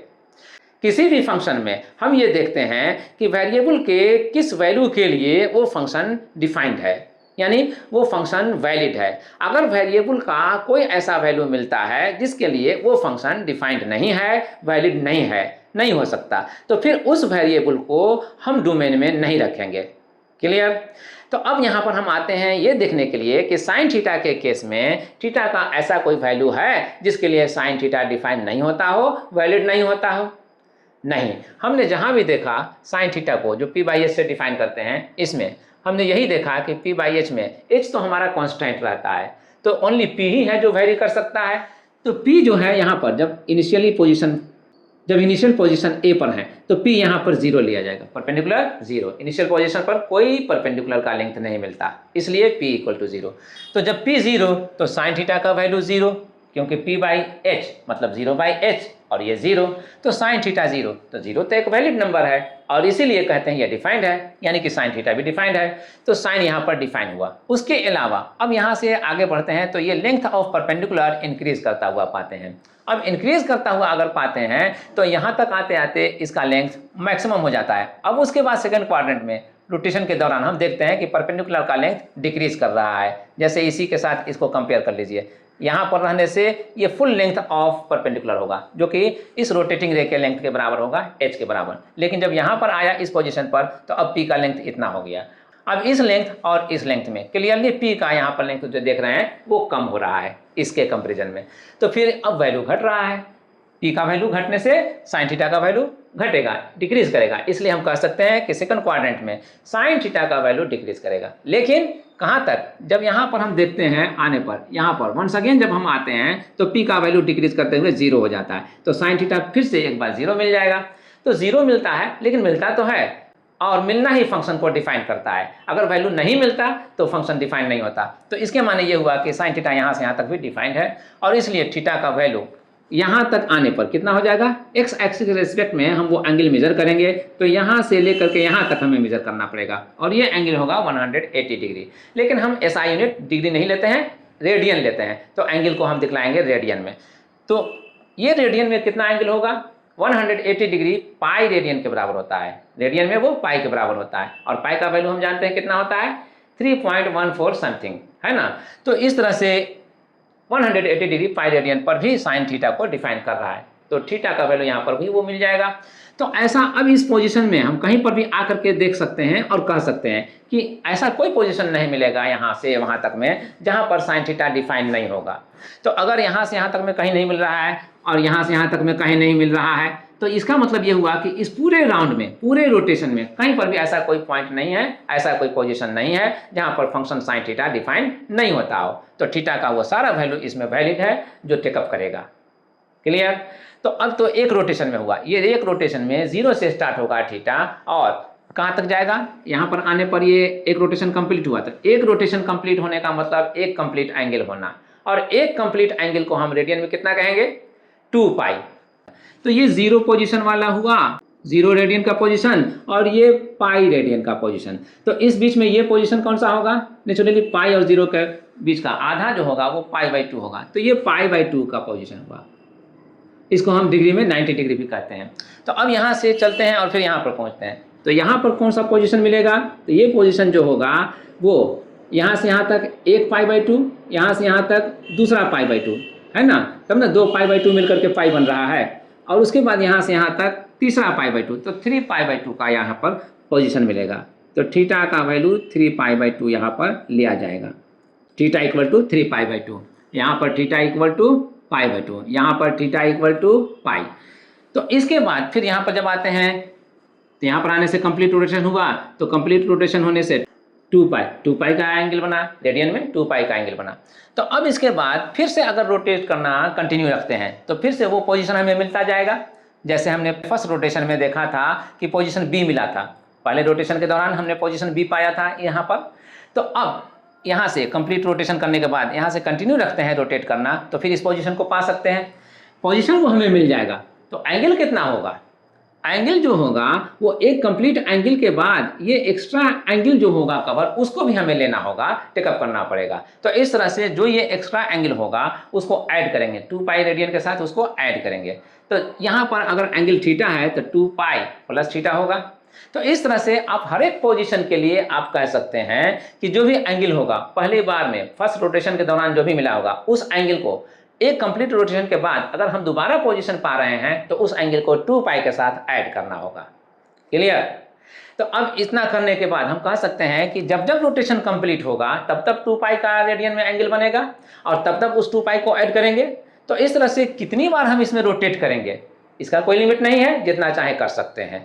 तो इस केस में हम इन जनरल मान लेते हैं n टाइम्स रोटेट करते हैं, तो n बार n टाइम्स 2 पाई रेडियन का एंगल बनेगा। तो इसको हम कहते हैं 2 पाई n, 2 पाई n हो गया। तो अगर हम इस तरह से रोटेट कर रहे हैं तो ये एंटी क्लॉकवाइज डायरेक्शन का रोटेशन हुआ। तो ये जो 2n पाई लाएगा, पाई तो वैल्यू रियल नंबर है, तो पाई के वजह से 2n पाई जो आएगा वो भी रियल नंबर होगा। तो रियल नंबर में आएगा, पॉजिटिव आएगा ऐसे एंटी क्लॉकवाइज डायरेक्शन में। लेकिन अगर हम यहाँ से इस तरह से रोटेट करते हैं क्लॉकवाइज डायरेक्शन में तो फिर जो वैल्यू आता है वो निगेटिव आता है। तो 2n पाई जो प्लस में आ रहा था क्लॉकवाइज डायरेक्शन में रोटेशन की वजह से अब वो माइनस में आएगा। तो अब हम कंबाइनली कह सकते हैं कि थीटा जो डोमेन है, डोमेन बन रहा है वो सभी रियल नंबर में आ जाएगा। तो साइन थीटा का domain all the real numbers हो जाएगा। इस तरह से डोमेन यानी कि प्रांत theta belongs to R, R stands for real number. As per our discussion यही इसका डोमेन हो गया। ठीक है, अब आते हैं इसके बाद कॉस थीटा पर। कॉस थीटा जो डिफाइन होता है b/h से। तो अब हम इसमें यह देखेंगे कि रोटेशन के दौरान क्या ऐसा कोई पोजीशन मिलता है जहां पर थीटा के लिए, थीटा के किसी पर्टिकुलर वैल्यू के लिए कॉस थीटा डिफाइन नहीं होता हो। नहीं, ऐसा कोई पोजीशन नहीं मिलता है। हर जगह चूंकि कॉस थीटा b/h से डिफाइन होता है, हर जगह b का वैल्यू कुछ ना कुछ मिलेगा। अगर कहीं पर नहीं मिलता है तो वो 0 होगा। तो ठीक है, 0/h करेंगे। कॉस थीटा को डिफाइन करने के लिए हम 0/h करेंगे। तो 0 तो न्यूमरेटर है, 0/h का मतलब भी 0 होता है। तो 0 जो है वो एक वैलिड नंबर है, ये हम जानते हैं। तो कॉस थीटा वहाँ पर जो आएगा वो भी वैलिड नंबर होगा। तो फंक्शन डिफाइंड है, तो हर हाल में कॉस थीटा यहाँ पर डिफाइंड है। तो थीटा यहाँ भी ठीक उसी तरह से जैसे साइन थीटा में देख चुके हैं, डिस्कशन कर चुके हैं, थीटा यहाँ भी उतना ही डोमेन रखेगा जितना साइन थीटा रखता था। तो अब इसके लिए भी हम यहाँ पर लिख सकते हैं, कह सकते हैं डोमेन यानी कि प्रांत theta belongs to R, R stands for real number, सभी रियल नंबर थीटा को वैलिड करेगा। अब इसके बाद tan थीटा पर आते हैं, फंक्शन tan थीटा लेकर के। फंक्शन जब हमारा tan थीटा होता है यानी कि f theta equal to tan theta, तो इस केस में भी हम यही देखेंगे कि क्या ऐसा कोई पोजीशन मिलता है, क्या ऐसा कोई वैल्यू ऑफ थीटा मिलता है या मिल सकता है जहां पर tan थीटा डिफाइन नहीं हो रहा हो। चूंकि tan थीटा को हम डिफाइन करते हैं p/b से, या फिर ये भी कह सकते हैं कि sin theta by cos theta से। तो जो भी हो, अगर हम p/b लेंगे तो b पर फोकस करेंगे, अगर हम sin theta by cos theta लेंगे तो हम cos थीटा पर फोकस करेंगे। हम यहाँ पर p/b ले रहे हैं, तो p/b में b डिनोमिनेटर है, डिनोमिनेटर मतलब हर। तो जहाँ कहीं भी डिनोमिनेटर हम लेते हैं उस पर डिस्कस करते हैं, तो उसमें हम ये देखते हैं कि कहीं पर वो 0 नहीं आए। अगर कहीं पर वो 0 आ जाता है तो फिर 0 से किसी भी नंबर में जो नॉन 0 होगा उसमें डिवाइड करना पॉसिबल नहीं होगा। तो अगर हम यहाँ देखें tan के लिए, इस पोजीशन पर जो सेंटर O है, O पोजीशन पर जैसे जैसे हम इस पर रोटेट करते हैं, मूव करते हैं, वैसे वैसे ये परपेंडिकुलर जो है वो इधर से मूव करता हुआ इधर आता है और फाइनली यहाँ पर पहुँच जाता है। जब यहाँ पर आते हैं पोजीशन लेने के लिए थीटा इक्वल टू पाई/2, तो उस वक्त ये जो परपेंडिकुलर है वो एग्जैक्टली ये हो जाता है। तो यहाँ पर आने से बेस का लेंथ क्या हो जाएगा, 0। बेस का लेंथ 0 होने से जो P बाई बी हम करते हैं, तो ये P तो जो भी होगा, P यहाँ से यहाँ तक का लेंथ जो होगा वो उतना ही होगा जितना ये लेंथ है, और यह है H, तो हम इसको H से रिप्लेस कर सकते हैं, तो H लिख दिया, ठीक है। लेकिन B तो 0 हो रहा है, तो B 0 होने से H बाई 0 डिफाइन नहीं होगा। डिफाइन नहीं होने के केस में हम इसको कहते हैं a very very large number, और ये लार्ज नंबर इतना होता है कि उसको हम इनफाइनाइट कहते हैं, उसको हम इनफाइनाइट कहते हैं, अनंत। तो इस इनफाइनाइट नंबर को डिनोट करने के लिए हम एक सिंबल देते हैं ऐसा, ये इन्फिनिटी या इनफाइनाइट का सिंबल है, यानी अनंत का चिन्ह है। तो वैसे केस में tan थीटा इस पोजीशन के लिए डिफाइन नहीं होगा, तो theta equal to pi by 2 function के लिए डोमेन में शामिल नहीं होगा, ठीक है। इस पोजीशन पर डिफाइन नहीं हो रहा है फंक्शन, इसलिए यहाँ पर डोमेन में ये एंगल भी शामिल नहीं होगा, इंक्लूड नहीं किया जाएगा। अब यहाँ से मूव करते हैं, सेकंड क्वाड्रेंट में मूव करते हुए यहाँ पर आते हैं इस पोजीशन पर, पाई पर। तो पाई पर आने से बेस तो यहाँ पर मैक्सिमम हो जाएगा लेंथ में, जैसे इस पोजीशन पर था तो बेस मैक्सिमम लेंथ का था, भले P नहीं था, P यहाँ पर आने से 0, तो बेस यहाँ पर मैक्सिमम, तो बेस यहाँ पर भी मैक्सिमम, यहाँ पर भी P 0, तो भले P 0 हो जाए लेकिन बेस तो है वो मैक्सिमम, और वो मैक्सिमम कितना है, लेंथ ऑफ रोटेटिंग रे यानी कि H, तो H के बराबर। तो ये H को अगर हम लें डिनोमिनेटर में जो आ रहा है, तो इससे हम डिवाइड करेंगे 0 में, तो रिजल्ट आएगा 0। तो 0 एक वैलिड नंबर है, और इसलिए हम कह सकते हैं कि इस पॉइंट पर, इस पोजीशन पर फंक्शन tan थीटा डिफाइंड है। तो ये एंगल थीटा इक्वल टू पाई ये डोमेन के लिए वैलिड होगा, इसलिए हम इसे काउंट करेंगे। अब यहाँ से आते हैं यहाँ पर theta equal to 3 pi by 2। 3 pi by 2 position पर आने पर वंस अगेन हम कह सकते हैं कि रोटेट करते हुए जब हम यहाँ पर आएंगे, तो रोटेशन के दौरान ये जो परपेंडिकुलर हम देख रहे हैं ये इस तरफ आ रहा है, आता हुआ दिख रहा है, और फाइनली यहाँ इसको कोइंसाइड कर जाएगा। तो इस पोजीशन पर कोइंसाइड करने से बेस का लेंथ वंस अगेन 0 हो जाएगा। तो 0 पर tan थीटा डिफाइन नहीं हो पा रहा है, इसलिए यहाँ भी नहीं होता है, यहाँ भी नहीं होगा। तो इसलिए यहाँ पर वाला एंगल जो आ रहा है theta equal to 3 pi by 2, इसको भी हम डोमेन में काउंट नहीं करेंगे। तो अब हम यहाँ पर देख लिए कि एक रोटेशन में एक पोजीशन ये है और एक पोजीशन ये है, इन दो पोजीशंस के लिए tan थीटा डिफाइन नहीं हो रहा है, तो इन दोनों एंगल को, इन दोनों पोजीशन के एंगल को हम काउंट नहीं करेंगे, इंक्लूड नहीं करेंगे, किसमें, डोमेन में। तो अब बाकी सारे एंगल्स तो इंक्लूडेड होंगे डोमेन में, वो इंक्लूडेड होंगे, ठीक है। यहाँ से चलते हुए यहाँ पर आ जाएंगे तो कंप्लीट एंगल 2 पाई का बन जाएगा, और 2 पाई पर tan थीटा डिफाइंड होता है, इसीलिए हम यहाँ पर 2 पाई को काउंट करेंगे, डोमेन में काउंट करेंगे। अब इसके बाद अगर हम रोटेशन को कंटिन्यू रखें तो रोटेट करते हुए ये सारा पोजीशन फिर हमें मिल जाएगा जो पहले रोटेशन में मिला था, और इसी तरह से जब यहाँ पर हम वंस अगेन पहुँचेंगे सेकेंड ट्रिप में, तो इसमें यहाँ पर आने से वंस अगेन वो डिफाइन नहीं होगा, ठीक है। तो वो एंगल फिर से हमें छोड़ना पड़ेगा, लेकिन इस बार जो पोजीशन होगा वो पाई बाई 2 का नहीं होगा, बल्कि एक कंप्लीट एंगल बनने के बाद ये जो पाई बाई 2 है वो उसमें ऐड होगा। तो कंप्लीट एंगल 2 पाई है, 2 पाई के साथ पाई बाई 2 ऐड होगा, तो कितना हो जाएगा, 5 पाई बाई 2। तो 5 पाई बाई 2 पोजीशन के लिए एंगल के लिए tan थीटा डिफाइन नहीं हो रहा है। तो उसी के बाद हम कह सकते हैं जस्ट इसके अपोजिट ये पॉइंट पर हम फर्स्ट रोटेशन में डिफाइन नहीं कर पाए थे tan थीटा को, तो यहाँ पर वंस अगेन अगर रोटेट करते हुए आते हैं ऐसे, तो यहाँ पर फिर से नहीं डिफाइन होगा tan थीटा। तो इसलिए यहाँ पर इस एंगल को जो इस बार बनेगा उस एंगल को फिर हम इंक्लूड नहीं करेंगे। तो वो एंगल कितना होगा, इसमें 7 पाई बाई 2 हो जाएगा। 7 पाई बाई 2 का पोजीशन होगा जो डिफाइन नहीं करेगा tan थीटा को, तो 7 पाई बाई 2 भी हमें छोड़ना पड़ेगा। अब इसलिए हम कह सकते हैं कि इस तरह से पहली बार हम पाई बाई 2 छोड़े थे, दूसरी बार 3 पाई बाई 2 छोड़े थे, तीसरी बार 5 पाई बाई 2 और चौथी बार 7 पाई बाई 2। तो जब जब पाई बाई 2 का ऑड मल्टीपल होगा, इन सभी में आप देख रहे हैं 1 3 5 7 जो आ रहा है वो ऑड है, तो जब जब पाई बाई 2 का ऑड मल्टीपल होगा तब तब tan थीटा डिफाइन नहीं होगा, और इसलिए उस थीटा के वैल्यू को हम इंक्लूड नहीं करेंगे डोमेन में। क्लियर। तो अब यहाँ पर जो रियल नंबर आ सकता है इस रोटेशन में, थीटा के लिए जो भी रियल नंबर में वैल्यू आ सकता है, उसमें हमें पाई बाई 2 को माइनस करना पड़ेगा, 3 पाई बाई 2 को माइनस करना पड़ेगा, 5 पाई बाई 2 को माइनस करना पड़ेगा, यानी कि पाई by 2, 3 pi by 2, 5 pi by 2, 7 pi by 2 and so on से जो सेट बनेगा उसको हम इकट्ठे माइनस कर देंगे रियल नंबर में।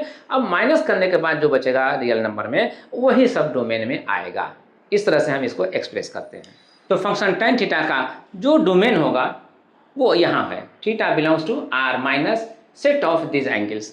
तो ये एंगल जैसा कि हम डिस्कशन कर चुके हैं, अब ये एंगल से हम कह सकते हैं कि इसका tan थीटा फंक्शन के लिए डोमेन क्या क्या। अब इनके हेल्प से हम इनका जो रेसिप्रोकल होता है यानी कि sin थीटा, cos थीटा और tan थीटा का रेसिप्रोकल, उसके डोमेन पर भी हम डिस्कस कर सकते हैं। लेकिन वंस अगेन हम यहाँ पर ये वर्कलोड आप पर डालते हुए आगे बढ़ते हैं और आते हैं रेंज के केस में। sin थीटा जो फंक्शन है उसका रेंज क्या होगा, cos थीटा का रेंज क्या होगा और इसी तरह से tan थीटा जो फंक्शन है उसका रेंज क्या होगा। इसको समझने के लिए फंक्शन sin थीटा के लिए हम इसमें ये देखेंगे कि sin थीटा का लिमिट वेरिएशन क्या है, माने कहाँ से कहाँ तक वेरी करता है। तो इसमें हम मिनिमम वैल्यू और मैक्सिमम वैल्यू इन दोनों पर फोकस करेंगे और उसके बाद हम कह देंगे कि जो sin थीटा का रेंज हो सकता है वो मिनिमम से लेकर के मैक्सिमम जो आएगा वहाँ तक कुछ भी हो सकता है। तो आइए हम यह देखते हैं कि sin थीटा के केस में मिनिमम वैल्यू क्या होगा और मैक्सिमम वैल्यू क्या होगा। sin थीटा का मिनिमम वैल्यू क्या होगा और मैक्सिमम वैल्यू क्या होगा, इसको हम जस्ट उसके डिफिनीशन से यहाँ पर जस्टिफाई कर देते हैं। sin थीटा डिफाइन होता है p/h से। तो h तो हमारे लिए हमेशा पॉजिटिव रहता है, h हमेशा पॉजिटिव भी रहता है और h कांस्टेंट भी रहता है, ये वैरी नहीं करता। p ही है जो वैरी कर सकता है। तो हम यहाँ पर देखेंगे कि इस रोटेशन के दौरान p का मिनिमम वैल्यू क्या हो पाया था और मैक्सिमम वैल्यू क्या हो पाया था एज पर कोऑर्डिनेट के हिसाब से देखेंगे।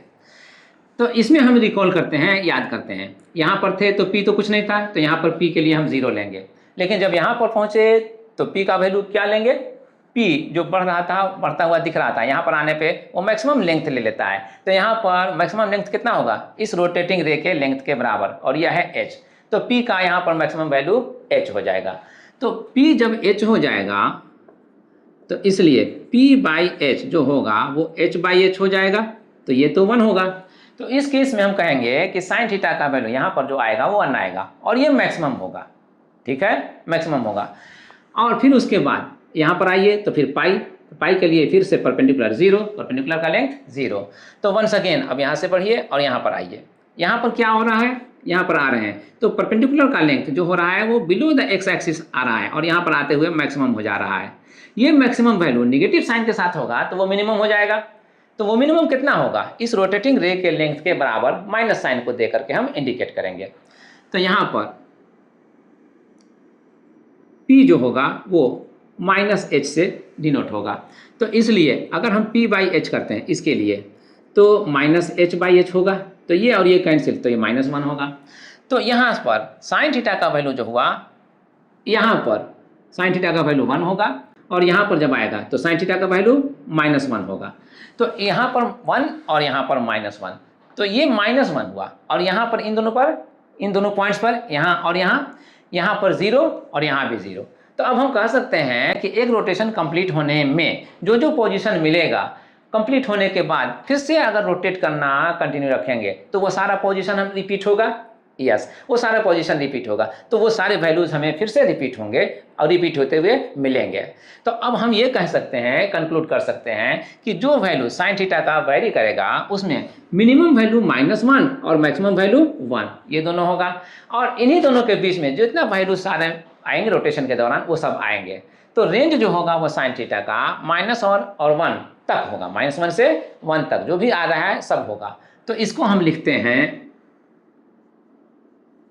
-1 और 1 इस ब्रैकेट के अंदर। ये ब्रैकेट जो है वो क्लोज इंटरवल को शो करता है, इसके माने ही हुआ कि -1 से 1 तक, ठीक है। तो इस तरह से sin थीटा का हम डिस्कस कर लेते हैं। ठीक यही लॉजिक हम cos थीटा के लिए अप्लाई करते हैं।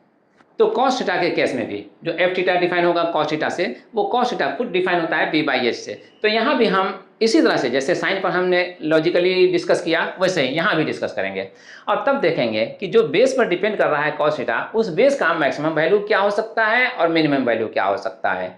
तो बेस का मैक्सिमम वैल्यू तब होगा जब यहाँ पर रहेगा स्टार्टिंग पोजीशन में, और वो लेंथ होगा इस रोटेटिंग रे के लेंथ के बराबर, और ये लेंथ है h, तो h के बराबर यहाँ से यहाँ तक का लेंथ होगा h के बराबर।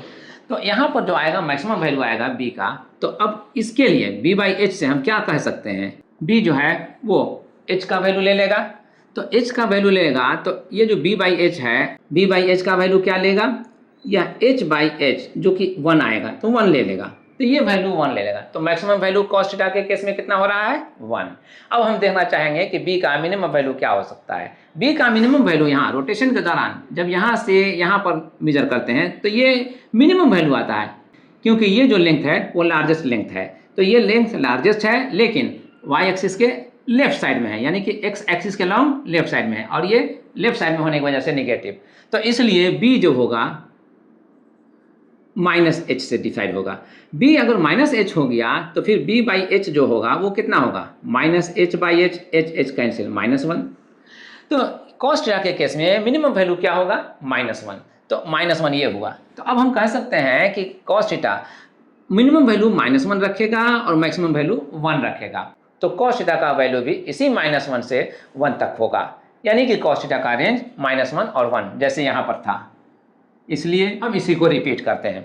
यहाँ पर ये जो ब्रैकेट है वंस अगेन इसको हम पढ़ते हैं क्लोज इंटरवल। क्लोज इंटरवल का मतलब ही होता है कि ये जो वैल्यू है -1 और ये जो वैल्यू है 1, एक्सट्रीम वैल्यू को इंक्लूड करते हुए इनके बीच में जो भी सारे वैल्यूज हैं उन सबको को हम लेते हैं। तो -1 से लेकर 1 तक ये cos थीटा का वैल्यू होगा और यही इसका रेंज होगा। अब आइए tan थीटा पर। tan थीटा फंक्शन का रेंज क्या होगा। tan theta function tan theta का रेंज या परिसर क्या होता है, अगर हम ये जानना चाहते हैं तो हम वंस अगेन आएंगे इसमें जो फर्स्ट रोटेशन के दौरान एक कंप्लीट रोटेशन में हमने tan थीटा के लिए जो भी वैल्यू डिस्कस किए थे उस पर। यहाँ पर जब हम यहाँ पर पोजीशन पर रहेंगे इनिशियल पोजीशन पर, तो tan थीटा चूंकि डिफाइन हो रहा है p बाई बी से, तो इनिशियल पोजीशन पर p का वैल्यू 0 और p का वैल्यू 0, तो b का वैल्यू जो होगा यहाँ से यहाँ तक वो मैक्सिमम लेंथ होगा। ठीक है, ये मैक्सिमम लेंथ रखेगा, ये 0 रखेगा, तो इसका रिजल्ट 0। तो tan थीटा इस पोजीशन पर 0।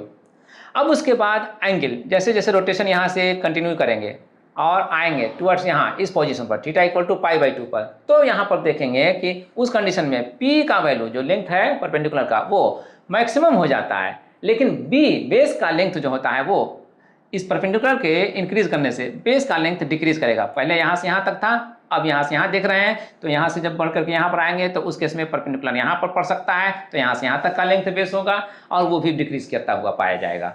तो उसके बाद फाइनली जब यहाँ पर पहुँचेंगे तो इस केस में बेस 0। बेस 0 होने से जो p बाई बी हो रहा है या होता है तो वो हमें क्या मिल सकता है, p बाई बी जो मिल सकता है, p तो मैक्सिमम h वैल्यू ले लेगा लेकिन b 0 हो जाएगा। तो वैसे केस में h/0 जो आता है हम उसको कहते हैं नॉट डिफाइंड, और इसी के लिए हम इसको एक सिंबल देते हैं इन्फिनिटी का। तो यह इनफाइनाइट वैल्यू ले लेगा, इन्फिनिटी से हम इसे शो करते हैं। तो यहाँ पर ये डिफाइन नहीं होगा, तो जहाँ पर डिफाइन नहीं होगा उस एंगल को हम तो छोड़ते ही हैं, उस वैल्यू को भी हम छोड़ते हैं। तो इस एंगल के लिए tan थीटा डिफाइन नहीं हो रहा, तो tan का ये वैल्यू हम टेकअप नहीं करेंगे इन रेंज में हम इसको नहीं लेंगे। अब इसके बाद यहाँ पर आइए, यहाँ से जैसे ही सेकंड क्वाड्रेंट में आते हैं तो यहाँ से जब तक फर्स्ट क्वाड्रेंट में थे तब तक p और b दोनों ही पॉजिटिव हो जाता है। तो जब दोनों ही पॉजिटिव हो जाता है तो वैसे केस में जो इन्फिनिटी आएगा ये साइन ऑफ प्लस के साथ आएगा। लेकिन जैसे ही सेकंड क्वाड्रेंट में आते हैं तो हम देखते हैं कि b इसमें निगेटिव हो जा रहा है, p तो फिर भी पॉजिटिव है लेकिन b निगेटिव हो जा रहा है। तो b निगेटिव हो जाता है तो इस सेकंड क्वाड्रेंट के लिए रोटेशन का इनिशियल पॉइंट यही होगा, इनिशियल पोजीशन यही π/2 होगा। तो सेकंड क्वाड्रेंट में tan का वैल्यू b के निगेटिव होने से हम इन्फिनिटी तो लेंगे, अनंत तो लेंगे, लेकिन साइन ऑफ माइनस के साथ लेंगे। तो जब तक हम इधर रहते हैं तब तक वो इन्फिनिटी प्लस में, और जैसे ही हम इसको क्रॉस कर जाते हैं वो इन्फिनिटी माइनस में। हम इन दोनों साइन के साथ सेपरेट करके शो ठीक है, शो हम करेंगे लेकिन थोड़ी देर बाद। अभी हम आते हैं फिर से यहाँ से चल करके यहाँ पर पहुँचेंगे तो पाई वाला पोजीशन मिलेगा, पाई पोजीशन पर p0 इसलिए tan 0, ठीक है, tan 0। अब उसके बाद आते हैं इसमें, तो इसमें आने पर वंस अगेन यहाँ पर आएंगे, तो यहाँ पर आने पे वंस अगेन यह tan थीटा डिफाइन नहीं होगा, तो उसको भी हम इस साइन से हम सिंबलाइज करेंगे इन्फिनिटी से। इन्फिनिटी, अब इन्फिनिटी तो यहाँ भी आया था, तो इसमें हमने कहा था कि इस तरफ जो 0 से π/2 तक है फर्स्ट क्वाड्रेंट में ये पॉजिटिव साइन के साथ हम दिखलाएंगे, लेकिन सेकंड क्वाड्रेंट में आते ही यही जो यहाँ पर के लिए इन्फिनिटी आएगा उसको हम निगेटिव साइन के साथ दिखलाएंगे। तो यहाँ पर भी हम वही वर्क करेंगे, यहाँ पर भी वही हम लॉजिक लेंगे। जब तक थर्ड क्वाड्रेंट में tan पॉजिटिव होता है, तो जब तक यहाँ पर हैं तो यहाँ से यहाँ तक आने पर जो इन्फिनिटी आएगा इस पोजीशन के लिए वो पॉजिटिव होगा, और जो इन्फिनिटी इस क्वाड्रेंट में आने पर होगा तो वो इन्फिनिटी इस पोजीशन के लिए निगेटिव होगा। ठीक है, तो इतना करने के बाद अब हम कह सकते हैं कि यहाँ पर फिर पहुँच जाएंगे तो 0 हो जाएगा। तो फाइनली अब यहाँ पर कंक्लूड कर रहे हैं कि 0 से इंक्रीज करता हुआ इन्फिनिटी तक पहुँचे, और फिर इस साइड से हम जब माइनस इन्फिनिटी लेंगे तो यहाँ से फिर यहाँ पर आएंगे और तब 0 की तरफ आएंगे, तो माइनस इन्फिनिटी से 0 तक पहुँचे, और उसके बाद फिर यहाँ से चल करके यहाँ 0 से लेकर के यहाँ इन्फिनिटी तक आए, तो यहाँ के बाद फिर यहाँ से चल करके यहाँ पर आए 0 पर आए, तो इन्फिनिटी जो माइनस यहाँ पर है वहाँ माइनस इन्फिनिटी से 0 तक आए। तो इस डिस्कशन में हम ये कंक्लूड कर सकते हैं कि tan का वैल्यू माइनस इन्फिनिटी और प्लस इन्फिनिटी को अगर छोड़ दिया जाए तो इस बीच में जितने भी रियल नंबर्स हैं वो सब के सब आ जाएंगे, और इसीलिए रेंज जो यहाँ पर होगा ऑल द रियल नंबर्स होगा, बट माइनस इन्फिनिटी और प्लस इन्फिनिटी को एक्सक्लूड करके, छोड़ करके, माइनस इन्फिनिटी और इन्फिनिटी ये इस इंटरवल में रखना है। ये इंटरवल जो है ओपन इंटरवल कहलाता है। तो ये ओपन इंटरवल और ये क्लोज इंटरवल। क्लोज इंटरवल में जो एक्सट्रीम वैल्यूज होते हैं उसको इंक्लूड करते हैं, लेकिन ओपन इंटरवल में हम इंक्लूड नहीं करते, उसको एक्सक्लूड करते हैं। तो एक्सट्रीम वैल्यू ये है और ये है, तो माइनस इन्फिनिटी और प्लस इन्फिनिटी को हम छोड़ देंगे, बाकी सारे रियल नंबर्स जो आएगा वो रेंज हो जाएगा tan थीटा का। क्लियर? अब यहाँ पर इतना डिस्कशन करने के बाद अब हम यहाँ पर समराइज करेंगे कि sine theta, cos theta, tan theta जो फंक्शन है वो कब और कहाँ इंक्रीज करते हैं और कब और कहाँ डिक्रीज करते हैं। अब हमारा इंटरेस्ट होगा जो अब तक हमने डिस्कस किया है ट्रिगोनोमेट्रिकल फंक्शन के केस में, और उसमें भी इन particular sine theta, cos theta और tan थीटा, इस पर इंक्रीजिंग टेंडेंसी या डिक्रीजिंग टेंडेंसी को डिस्कस करने का, इसको फोकस करने का। इंक्रीजिंग और decreasing tendency of T functions, यानी टी फलनों की वृद्धि या ह्रास प्रवृत्ति। तो इसके लिए भी हम इस डायग्राम का हेल्प लेंगे। ये डायग्राम हमारे लिए एक्चुअली है ही इम्पोर्टेंट, हम इससे बहुत सारा डिस्कशन कर लेते हैं, यहाँ भी इस पर डिस्कशन करेंगे। यहाँ पर डिस्कशन करने के लिए अब देखिए साइन थीटा पर सबसे पहले हम डिस्कस करते हैं। साइन थीटा पर डिस्कशन अगर हम करते हैं तो साइन थीटा को देखा था हमने कि यहाँ इस पोजीशन पर वैल्यू लिया था 0, इनिशियल पोजीशन पर वैल्यू 0, और इस पोजीशन थीटा इक्वल टू π/2 के लिए साइन का वैल्यू 1 ये आया था। तो 0 से 1 वेरी किया, 0 से π/2 तक एंगल के लिए।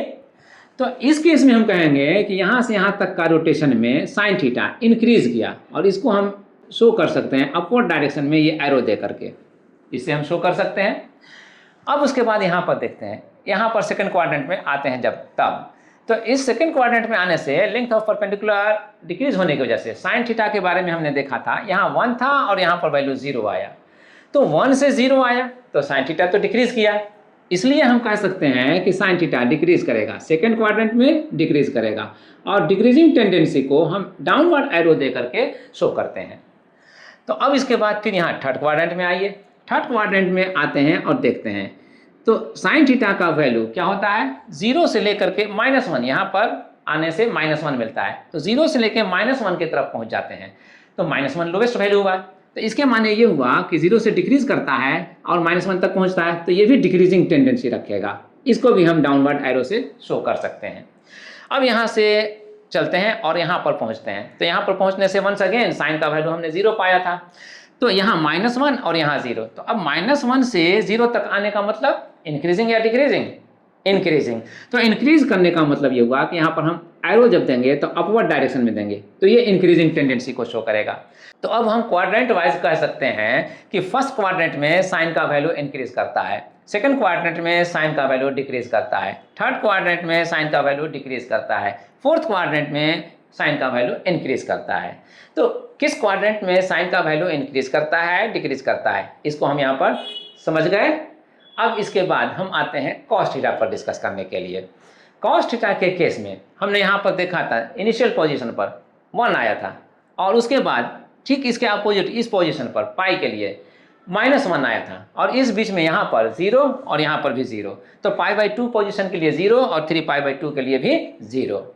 तो कॉस का वैल्यू इसी -1 और 1 तक वेरी करता है। तो हम इसमें अब देखेंगे कि यहाँ पर 1 था और यहाँ पर 0 हुआ, तो फर्स्ट क्वाड्रेंट में ये डिक्रीज किया, 1 से 0 की तरफ जाने का मतलब डिक्रीज करना, तो इसलिए कॉस थीटा के लिए हम जब एरो देंगे तो ये एरो देंगे डाउनवर्ड एरो, ये शो करेगा डिक्रीजिंग को।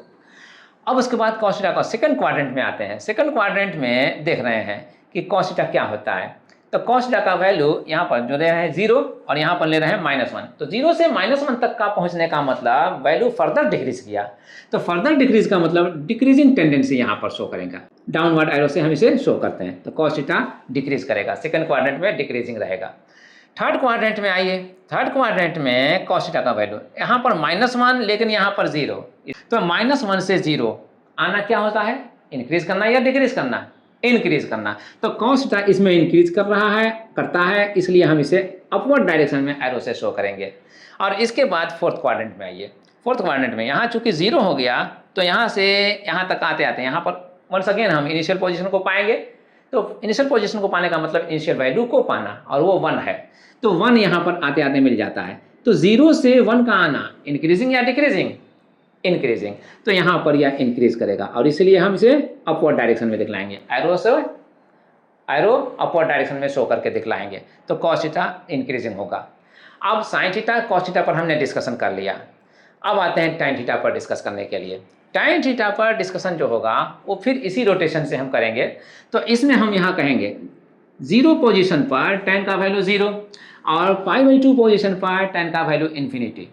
तो 0 से इनफाइनाइट हुआ, फर्स्ट क्वाड्रेंट में 0 से इनफाइनाइट की तरफ गया। तो यहाँ पर tan के लिए हम क्या कहेंगे, इंक्रीजिंग या डिक्रीजिंग, इंक्रीजिंग। तो ये tan जो होगा वो इंक्रीज करेगा। अपवर्ड डायरेक्शन में एरो दे करके हम इसे दिखलाएंगे। तो अपवर्ड डायरेक्शन में ये एरो हो गया, इंक्रीजिंग टेंडेंसी को शो करेगा।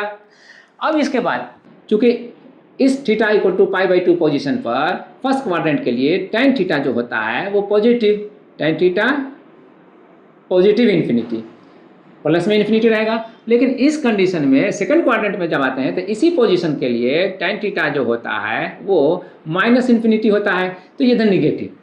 तो -इन्फिनिटी से लेकर के इस पोजीशन पर आने पे कौन सा tan का वैल्यू मिलेगा, 0, पाई पोजीशन पर 0। तो -इन्फिनिटी से 0 की तरफ आना इंक्रीजिंग होगा या डिक्रीजिंग होगा, इंक्रीजिंग। -इन्फिनिटी से 0 की तरफ, निगेटिव नंबर से अगर हम 0 की तरफ आते हैं तो वह इंक्रीज करता है। तो इस केस में यहाँ से यहाँ तक आने पर tan थीटा इंक्रीज करेगा। तो इसके लिए हम अपवर्ड डायरेक्शन में एरो से शो करेंगे। तो फर्स्ट क्वाड्रेंट में भी इंक्रीजिंग और सेकंड क्वाड्रेंट में भी इंक्रीजिंग। अब आते हैं थर्ड क्वाड्रेंट में। थर्ड क्वाड्रेंट में यहाँ पर 0 और यहाँ पर इन्फिनिटी। तो इस पोजीशन पर अगर tan थीटा रहेगा तो प्लस इन्फिनिटी देंगे, लेकिन इसी पोजीशन के लिए जब फोर्थ क्वाड्रेंट में जाएंगे तो -इन्फिनिटी देंगे। चलिए हम बाद में देते हैं, लेकिन अब यहाँ पर आते हैं, डिस्कस करते हैं।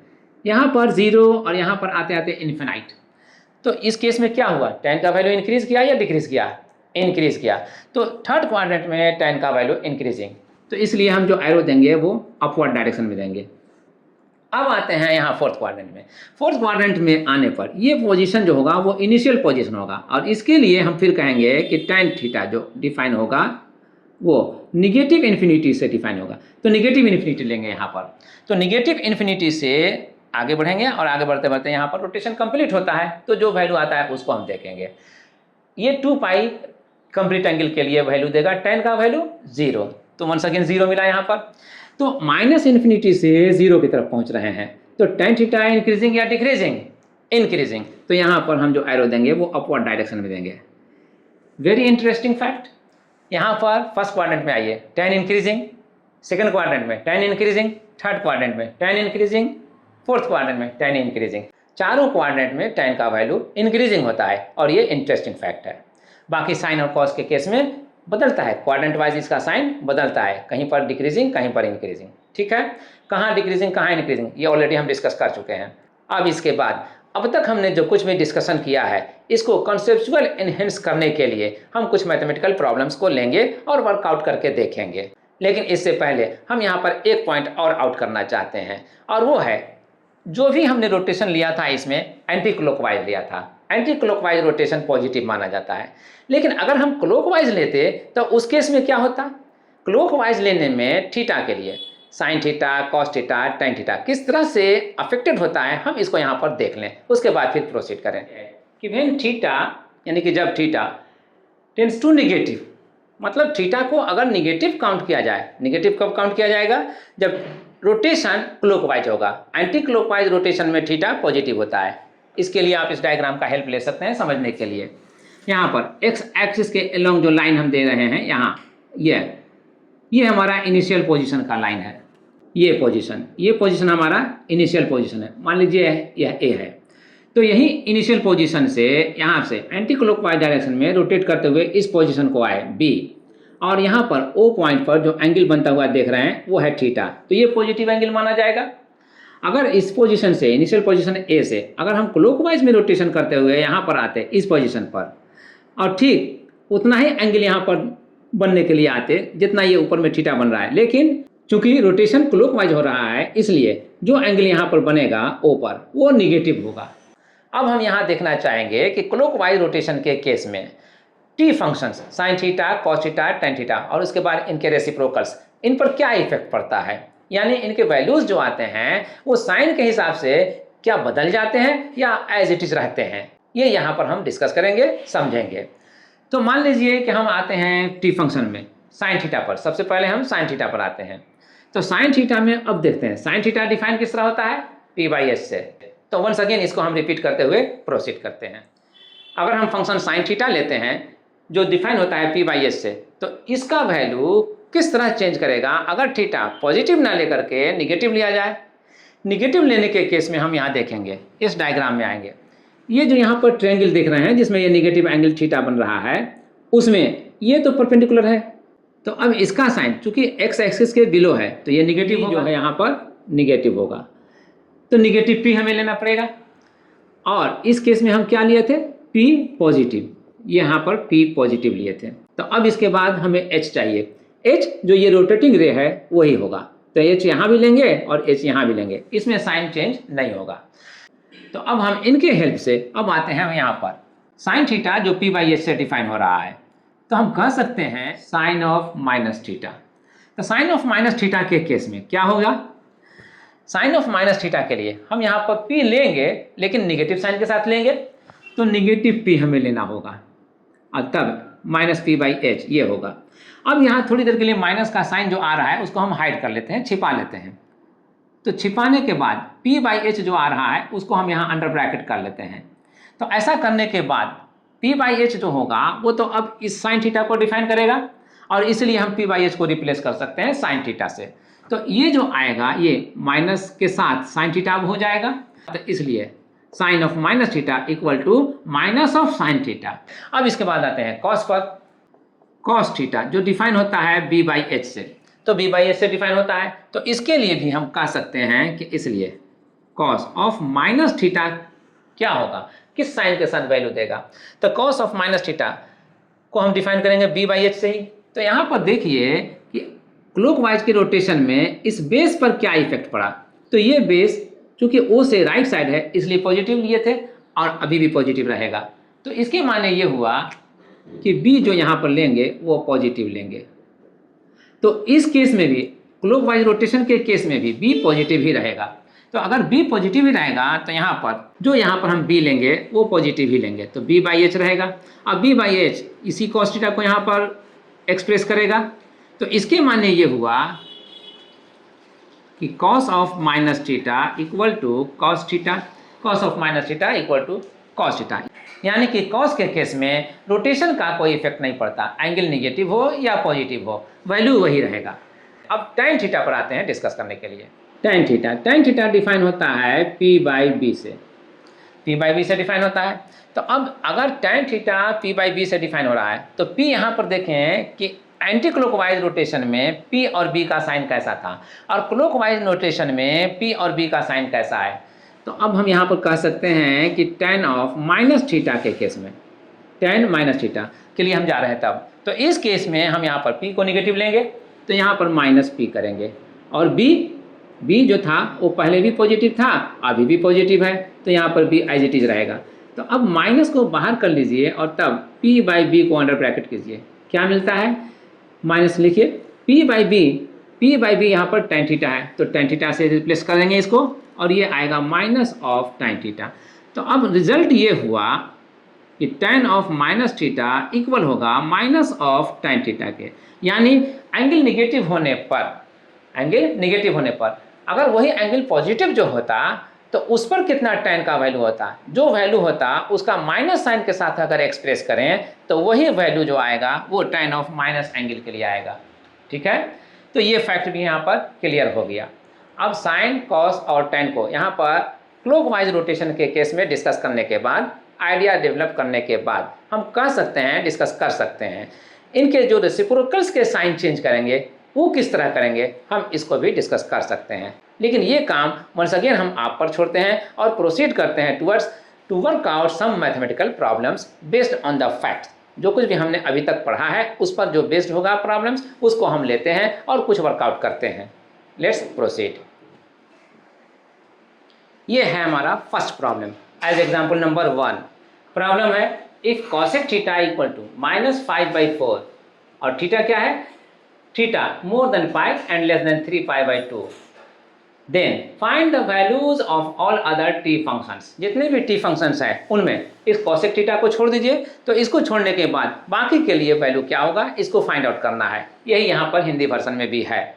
अगर cosec थीटा इक्वल टू -5/4 और थीटा पाई और 3π/2 के बीच में है तो अन्य सभी फलनों के मान ज्ञात करें। अब हम इसको किस तरह से सोल्व करेंगे समझना हमें यही है। Let's proceed. cosec theta according to question दिया हुआ है -5/4, तो इसलिए cosec थीटा का डिफिनेशन क्या होता है, cosec थीटा sin थीटा का रेसिप्रोकल है और इसलिए यह h/p है। तो h/p से हम इसको रिप्लेस करेंगे। h/p इक्वल होगा -5/4 के। अब h/p अगर -5/4 के इक्वल हो रहा है, इसका मतलब ये हुआ कि h का वैल्यू या तो 5 होगा या मल्टीपल ऑफ 5 होगा। फॉर सिंपलिसिटी हम मल्टीपल ऑफ 5 लेते हैं, तो इसके लिए हमको एक कांस्टेंट यहाँ पर लेते हैं 5k, ठीक है। और उसके बाद p ये 4k, लेकिन यहाँ पर साइन ऑफ माइनस है, तो साइन ऑफ माइनस हम h को दें या p को दें। हम जानते हैं कि h कभी भी निगेटिव नहीं होता, हमेशा पॉजिटिव होता है। तो ये जो माइनस का साइन आएगा अब p ही के पास आएगा, तो यहाँ पर p को दे देते हैं।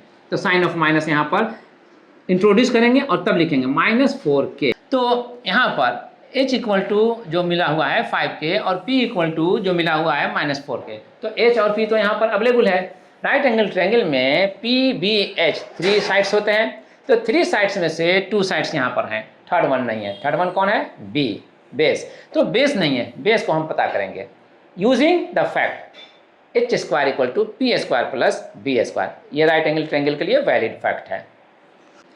तो इस फैक्ट को हम यूज़ करेंगे h² equal to p² plus b²। p को और h को यहाँ जो वैल्यू मिला हुआ है गिवन है उससे रिप्लेस करेंगे, इसलिए h के लिए हम लिखेंगे 5k इसका स्क्वायर, p के लिए हम लिखेंगे -4k इसका स्क्वायर और b एज इट इज रहेगा, अननोन है इसलिए ये 25k² और ये 16k² और ये b²। अब 25k² और यहाँ 16k² दोनों को एक साइड करते हैं और तब लिखते हैं -16k², तो रह जाएगा RHS में ओनली b²। तो b² का जो वैल्यू आएगा 25k² -16² का जो रिजल्ट होगा वही, और ये 9k², तो यहाँ पर आप लिख लीजिए 9k²। तो b² इक्वल टू 9k²। तो अब b का वैल्यू फाइंड आउट करने के लिए हमें स्क्वायर रूट लेना होगा, इसलिए b इक्वल टू √9k²। और इसमें 9 का तो स्क्वायर रूट 3 होता है और k का स्क्वायर रूट हो जाएगा k, तो यह k हो जाएगा। लेकिन जब हम स्क्वायर रूट फाइंड आउट करते हैं तो हम प्लस और माइनस दोनों साइन के साथ हम उसको मेंशन करते हैं। यहाँ पर देखना होगा कि प्लस और साइन माइनस जो देंगे उसमें से दोनों होगा वैलिड या कोई एक वैलिड होगा। इसके लिए हमें इस कंडीशन को फॉलो करना है। जो थीटा यहाँ पर दिया हुआ है कि theta more than pi and less than 3π/2, यानी कि ये किस क्वाड्रेंट का एंगल होने जा रहा है या हो रहा है, तो ये थर्ड क्वाड्रेंट का एंगल हो रहा है। पाई से ज़्यादा है और 3π/2 से कम है, तो ये थर्ड क्वाड्रेंट का एंगल है। थर्ड क्वाड्रेंट में बी का क्या पोजीशन होता है, निगेटिव होता है या पॉजिटिव, निगेटिव। तो यहाँ पर हम प्लस और माइनस में से सिर्फ निगेटिव साइन ले लेते हैं, -3k लिखेंगे। अब इसके हेल्प से जो cosec थीटा है इसको छोड़ करके other T ratios T functions के वैल्यू क्या होंगे उसको हम फाइंड आउट करेंगे। Let's do sine theta. First of all हम टेकअप करते हैं sine theta. Sine theta define होता है p/s से। p का वैल्यू यहाँ जो दिया हुआ है -4k ले लेंगे और h का वैल्यू यहाँ पर है 5k, तो 5k, k और k कैंसिल, क्या आएगा -4/5 ये आएगा। तो -4/5 हुआ, किसका value, sine theta. Sign theta का वैल्यू जो -4/5 आया है, इसको हम डायरेक्टली इसको रेसिप्रोकल करके भी फाइंड आउट कर सकते हैं, क्योंकि कोसेक थीटा साइन थीटा का रेसिप्रोकल होता है। तो फिर इसको अगर हम रेसिप्रोकल करेंगे तो -5/4 से ये हो जाएगा 4/5 माइनस साइन के साथ, और यही 4/5 माइनस साइन के साथ यहाँ पर है। तो दोनों में से कोई भी मेथड आप यूज़ कर सकते हैं, हमने यहाँ पर इसको यूज़ कर लिया है। अब आते हैं कॉस थीटा। तो b का वैल्यू यहाँ जो -3 के है उससे रिप्लेस कर दीजिए, और h का वैल्यू यहाँ जो 5 के है उससे रिप्लेस कर दीजिए। k और k कॉमन होने की वजह से कैंसिल हो जा रहा है, तो क्या आया, -3/5 ये आया। अब इसके बाद बचा tan, तो tan थीटा को लिखिए p/b। p/b में p आ रहा है -4 के और b आया है -3 के। k और k कैंसिल, माइनस माइनस भी कैंसिल, तो रिजल्ट क्या होगा, 4/3 ये आएगा tan थीटा का वैल्यू। साइन थीटा का रेसिप्रोकल कॉसेक थीटा, तो कॉसेक तो यहाँ पर गिवन है, इसको छोड़िए। कॉस थीटा का reciprocal sec theta. Sec theta पर आइए। अगर सेक थीटा रेसिप्रोकल है कॉस थीटा का, तो ये -3/5 है, इसको रेसिप्रोकल कर दीजिए, -5/3 डायरेक्ट आंसर हो जाएगा। अगर -5/3 है, नहीं करते, तो फिर हम यहाँ पर सेक थीटा को डिफाइन करते हैं h/b से। तो h का वैल्यू क्या होता, 5 के, और b का वैल्यू क्या होता, -3 के। तो -3 के और ये 5 के में k कॉमन रहता, तो कॉमनली कैंसिल हो जाता k। तो अब बचता 5 और 3 माइनस साइन के साथ, -5/3 आता, उसमें भी -5/3 आया है यहाँ भी। तो इसको अब यहाँ पर करेक्ट मानते हुए प्रोसीड करते हैं आगे। सेक थीटा के बाद अब जो फंक्शन बच रहा है वो है कॉट थीटा, क्योंकि ऑलरेडी हमने 1 2 3 4 फंक्शन को फाइंड आउट कर लिया है। तो अब फिफ्थ वन जो कॉट थीटा है, अब उसी का वैल्यू यहाँ पर फाइंड आउट करेंगे। कॉट थीटा के लिए, कॉट थीटा के वैल्यू को फाइंड आउट करने के लिए हम चाहें तो tan थीटा का जो वैल्यू आया है इसी को रेसिप्रोकल कर दें, क्योंकि कॉट थीटा tan थीटा का रेसिप्रोकल होता है। तो अगर कर देंगे तो 4/3 का रेसिप्रोकल 3/4, तो 3/4 यहाँ पर डायरेक्ट आंसर हो जाएगा। लेकिन अगर हम चाहें तो बाय डेफिनेशन इसको वैल्यू फाइंड आउट करें, तो बाय डेफिनेशन के लिए कॉट थीटा डिफाइन होता है b/p से। तो अगर b/p से होता है तो b का वैल्यू यहाँ पर जो -3 आ रहा है k के साथ उसको लिखिए, p का वैल्यू यहाँ जो है -4 k के साथ उसको लिखिए, और तब जो कॉमन k है उसको कैंसिल कर दीजिए। यहाँ पर साइन ऑफ माइनस और साइन ऑफ माइनस यहाँ भी कॉमन आ रहा है, उसको भी कैंसिल कर दीजिए। तो कैंसिलेशन के बाद क्या बचेगा, बचेगा वही 3/4, और 3/4 यहाँ भी है। तो ये काम जो हम करने को कह रहे हैं, इसमें भी कहा था और इसमें भी कह रहे हैं, इसमें नहीं किया था लेकिन इसमें हम करके दिखा दे रहे हैं। Cot theta equal to b/p, और b का वैल्यू -3k और p का वैल्यू -4k, k और k cancel, minus minus cancel, तो अब क्या बचा 3/4, और यही 3/4 यहाँ पर आया हुआ है। तो अब हम इन सबों को एक साथ आंसर कर लें।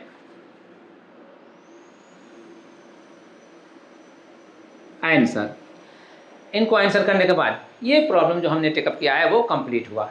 Now proceed towards next problem. Next problem as example number 2 हमारा ये है, फाइंड द वैल्यूज ऑफ, यानी मानों को ज्ञात करें।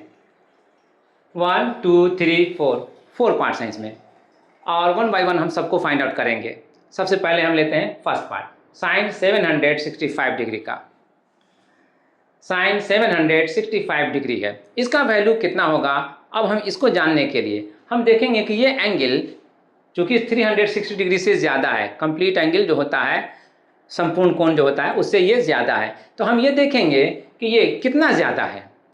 तो कंप्लीट एंगल पहले देखने कि इसमें कंप्लीट एंगल कितना हुआ है। 360 तो एक कंप्लीट एंगल हुआ, वंस अगेन हम 360 ले सकते हैं जो दूसरा होगा, लेकिन क्या जो दोनों हम कंप्लीट एंगल लेंगे उससे भी ये बड़ा है, तो दोनों कंप्लीट एंगल का वैल्यू क्या होगा, 360 प्लस 360 720, और ये है 765, यस उससे बड़ा तो है। तो हम इसको अब लिख सकते हैं साइन 2 × 360 प्लस, ये तो 720 हो रहा है, 2 × 360 कितना हो रहा है 720। अब ये 720 डिग्री से भी ज़्यादा है ये एंगल, तो ये कितना ज़्यादा है, तो इसके लिए हम इसमें से इस वैल्यू को 720 को माइनस करेंगे। कितना आएगा, माइनस करने से अगर हम यहाँ पर लिखते हैं 765, तो माइनस करने से जो आएगा 5 - 0 5, 6 - 2 4, और ये कैंसिल 45 ज़्यादा हो रहा है 45 डिग्री में, तो हम यहाँ पर लिखेंगे 45 डिग्री। अब 45 डिग्री।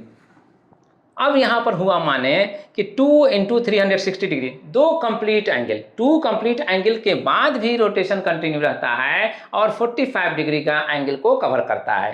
हर एक कंप्लीट रोटेशन के बाद जो भी वैल्यू आएगा किसी भी फंक्शन का, टी फंक्शन में, सब वैल्यू रिपीट होंगे। तो हम यहाँ पर बात कर रहे हैं साइन का, तो साइन का वैल्यू भी रिपीट होगा। तो फिर किसका वैल्यू मिलेगा? तो जो वैल्यू साइन 45 डिग्री के लिए रहा होगा फर्स्ट रोटेशन के दौरान, तो वही वैल्यू अब इस पूरे एंगल के लिए मिलेगा। और इसीलिए अब हम कह सकते हैं, इनको पूरा ना लिख करके अब साइन 45 डिग्री, तो साइन 45 डिग्री का वैल्यू 1/√2 होता है और ये आंसर कर लेंगे। इतना करने के बाद अब आते हैं सेकेंड पार्ट पर। सेकेंड पार्ट में cos 41π/4 का वैल्यू फाइंड आउट करना है। इसके लिए हम देखेंगे कि ये कितने रोटेशन को, कितने कंप्लीट एंगल को फॉर्म करने के बाद आया होगा। हर एक रोटेशन में हर एक कंप्लीट एंगल जो होता है वो 2π होता है, तो कितना 2π इसमें इन्वॉल्व होगा, इसके लिए हम इसको इस तरह से एक्सप्रेस कर सकते हैं। 41π को हम लिख सकते हैं 40π और प्लस π/4, ऐसा कर सकते हैं। ऐसा करने के बाद cos 40π को हम लिख सकते हैं 40π/4, इसको सेपरेट करेंगे और फिर इसको भी सेपरेट कर लेते हैं, तो ऐसा होगा। सेपरेशन के बाद ये होगा। अब 4 10 जा तो 10 टाइम्स हुआ, तो अब उसके बाद 10π प्लस π/4 इतना हो गया। अब इसमें हम देखेंगे 10π जो आ रहा है यही कंप्लीट एंगल को एक्सप्रेस कर सकता है। कितना कंप्लीट एंगल इसमें हो सकता है? हर एक कंप्लीट 2π/10 के बराबर होगा। तो इस 10π में कितना कंप्लीट एंगल हो सकता है? 5, है ना। 2 से अगर डिवाइड करेंगे इसको तो 5 आएगा, 2 5 10। तो अब 5 कंप्लीट एंगल के बाद भी अगर रोटेशन कंटिन्यू रहता है तो हर उस पोजीशन को रिपीट करेगा जो फर्स्ट रोटेशन में मिला होगा। फर्स्ट रोटेशन में अगर हमें π/4 मिला होगा तो इस कंप्लीट एंगल के बाद भी वो हमें π/4 मिलेगा। तो अब हम इस पूरे के बदले में ओनली cos π/4 का वैल्यू हम बता दें तो वही इसका वैल्यू मिल जाएगा। Let's do. तो ये जो होगा इसको अब रिड्यूस कर देगा cos π/4 में। अब cos π/4 का वैल्यू होता है 1/√2 और यही इसका आंसर होगा। इस आंसर को पाने के बाद अब हम आते हैं थर्ड वन में। थर्ड में हम tan of -16π/4 ये हम वैल्यू फाइंड आउट करने जा रहे हैं। तो इसके लिए पहले तो हम इसे सिंप्लीफाई कर लें। 4 जा 16, 4 टाइम्स में कैंसिल हो रहा है, इसलिए अब हम लिखेंगे -4π, तो -4π। अब -4π हो गया अगर, तो tan of -θ को ये रिकॉल करा रहा है। tan of -θ minus of tan θ से रिप्लेस होगा, इसलिए यहाँ पर हम लिखेंगे -tan 4π। तो ये तो एक कंप्लीट एंगल है, ये कंप्लीट एंगल है। तो कितना कंप्लीट एंगल है? 2 कंप्लीट एंगल है। 2 कंप्लीट एंगल है, इसलिए इसका वैल्यू वही होगा जो स्टार्टिंग में वैल्यू रहा होगा, यानी 0। तो tan 0 का जो वैल्यू रहेगा वही वैल्यू अब इसका होगा। अब tan 0 का वैल्यू तो 0 होता है, तो इसका माने इसका पूरा वैल्यू भी 0 होगा और इसको हम आंसर करेंगे यहाँ पर आंसर। अब लास्ट में हमारे पास है cot -600 degree, cot of -600 degree, यही है हमारा फोर्थ वन। तो इसके वैल्यू को फाइंड आउट करने के लिए हम कह सकते हैं ये cot जो है वो tan का रेसिप्रोकल है और निगेटिव एंगल है। तो tan ऑफ -θ अगर -tan θ से रिप्लेस होता है तो cot ऑफ -θ भी -cot θ से रिप्लेस होगा। इसलिए यहाँ पर का माइनस यहाँ लीजिए और लिखिए। अब -cot 600 डिग्री को अब हम यहाँ पर इसको एक्सप्रेस करेंगे कुछ कंप्लीट एंगल के साथ स्मॉलर एंगल को ऐड करके या सब्ट्रैक्ट करके। तो 600 को कंप्लीट एंगल कितना दे सकते हैं? 600 360 डिग्री एक कंप्लीट एंगल होता है, तो 2 कंप्लीट एंगल में 720 हो जा रहा है, तो ये 2 कंप्लीट एंगल को नहीं पहुंच पा रहा है। इसलिए एक कंप्लीट एंगल को लेंगे अगर, तो फिर 360 प्लस हमको करना पड़ेगा कुछ। लेकिन अगर हम 2 कंप्लीट एंगल ले लें, 2 कंप्लीट एंगल ले लें तो 720 लेंगे। 720 से ये 600 कम है, तो कितना कम है? 720 में अगर उतना ही माइनस कर दें तो ये आ जाएगा और ये होगा 120। 720 में 600 माइनस करने पे रहेगा 120। तो इसको हम रिप्लेस कर सकते हैं minus of cot 2 times 360 minus 120, ऐसा कर सकते हैं। ऐसा करने के बाद इससे हमें क्या मिलेगा? इस कंप्लीट एंगल के पूरा होने पर जो मिलता वही वैल्यू अब इस एंगल के लिए मिलेगा, लेकिन ये एंगल माइनस साइन यानी कि क्लॉकवाइज डायरेक्शन में है, तो क्लॉकवाइज डायरेक्शन में माइनस थीटा होता है, तो कॉट माइनस ऑफ थीटा के लिए जो वैल्यू होगा वही value minus of cot theta के लिए होगा। तो अब हम यहाँ पर इस पूरे के लिए हम एक्सप्रेस कर सकते हैं minus of cot 120 degree.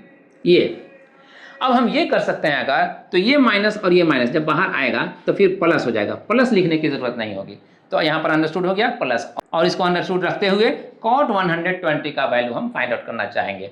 Cot 120 का वैल्यू सेकेंड क्वाड्रेंट में ये एंगल पड़ रहा है 120, तो ये वैल्यू कैसे फाइंड आउट हो सकता है? इस वैल्यू को फाइंड आउट करने के लिए हम देखेंगे, अगर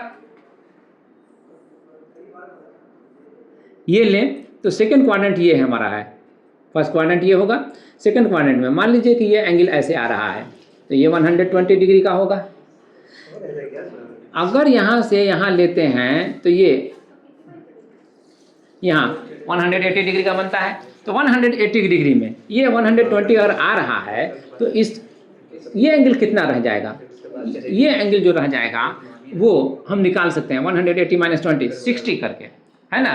तो 180 माइनस 60 कर लेते हैं, तो कॉट 180 माइनस 60, ठीक है। अब 180 माइनस 60 करके अगर हम करते हैं तो ये 180 माइनस 60 करने पर अब देखेंगे सेकंड क्वाड्रेंट में जो एंगल आ रहा है, तो उस सेकंड क्वाड्रेंट के लिए tan निगेटिव होता है, कॉट भी निगेटिव होगा, तो ये निगेटिव होगा। तो निगेटिव में कितना होगा? जितना ये डिग्री 60 डिग्री है उसी का वैल्यू जो आएगा वही निगेटिव में हम शो करेंगे, तो इसका वैल्यू कितना आएगा? माइनस कॉट 60 डिग्री ले लीजिए, तो माइनस ऑफ कॉट 60 डिग्री हो गया। अब माइनस ऑफ कॉट 60 डिग्री में माइनस को छोड़िए, कॉट 60 डिग्री का वैल्यू क्या होता है? 1/√3, तो यहाँ पर आप इसे माइनस के साथ 1/√3 शो कर लीजिए और यही आंसर हो जाएगा, यही माइनस 1/√3 आंसर हो जाएगा। आंसर किसका? कॉट ऑफ माइनस 600 डिग्री का। तो अब हम इसको फाइंड आउट कर लिए, तो अब हम इसके वैल्यू को पा लिए। तो इसके वैल्यू को पाने के साथ ही ये जो हमारा प्रॉब्लम था एज एग्जाम्पल नंबर 2 यहाँ पर कंप्लीट होता है। और साथ ही कंप्लीट करते हैं अब आज के क्लास को भी अब कंक्लूड करते हैं। आई होप आज का क्लास आपके लिए यूज़फुल रहा होगा। अगर कहीं पर कोई डाउट है, कहीं पर कोई कॉम्प्लिकेशन है, तो प्लीज़ कमेंट बॉक्स में अपने कमेंट के जरिए फीडबैक दीजिए। आने वाले किसी न किसी वीडियो क्लास में जहाँ कहीं भी पॉसिबल होगा उसे रेक्टिफाई किया जाएगा, उसे रिमूव किया जाएगा। तो अब इसी के साथ आज का क्लास हम कंक्लूड करते हैं। मिलते हैं फिर किसी वीडियो क्लास में, फिर किसी टॉपिक पर डिस्कशन करते हुए। Thank you.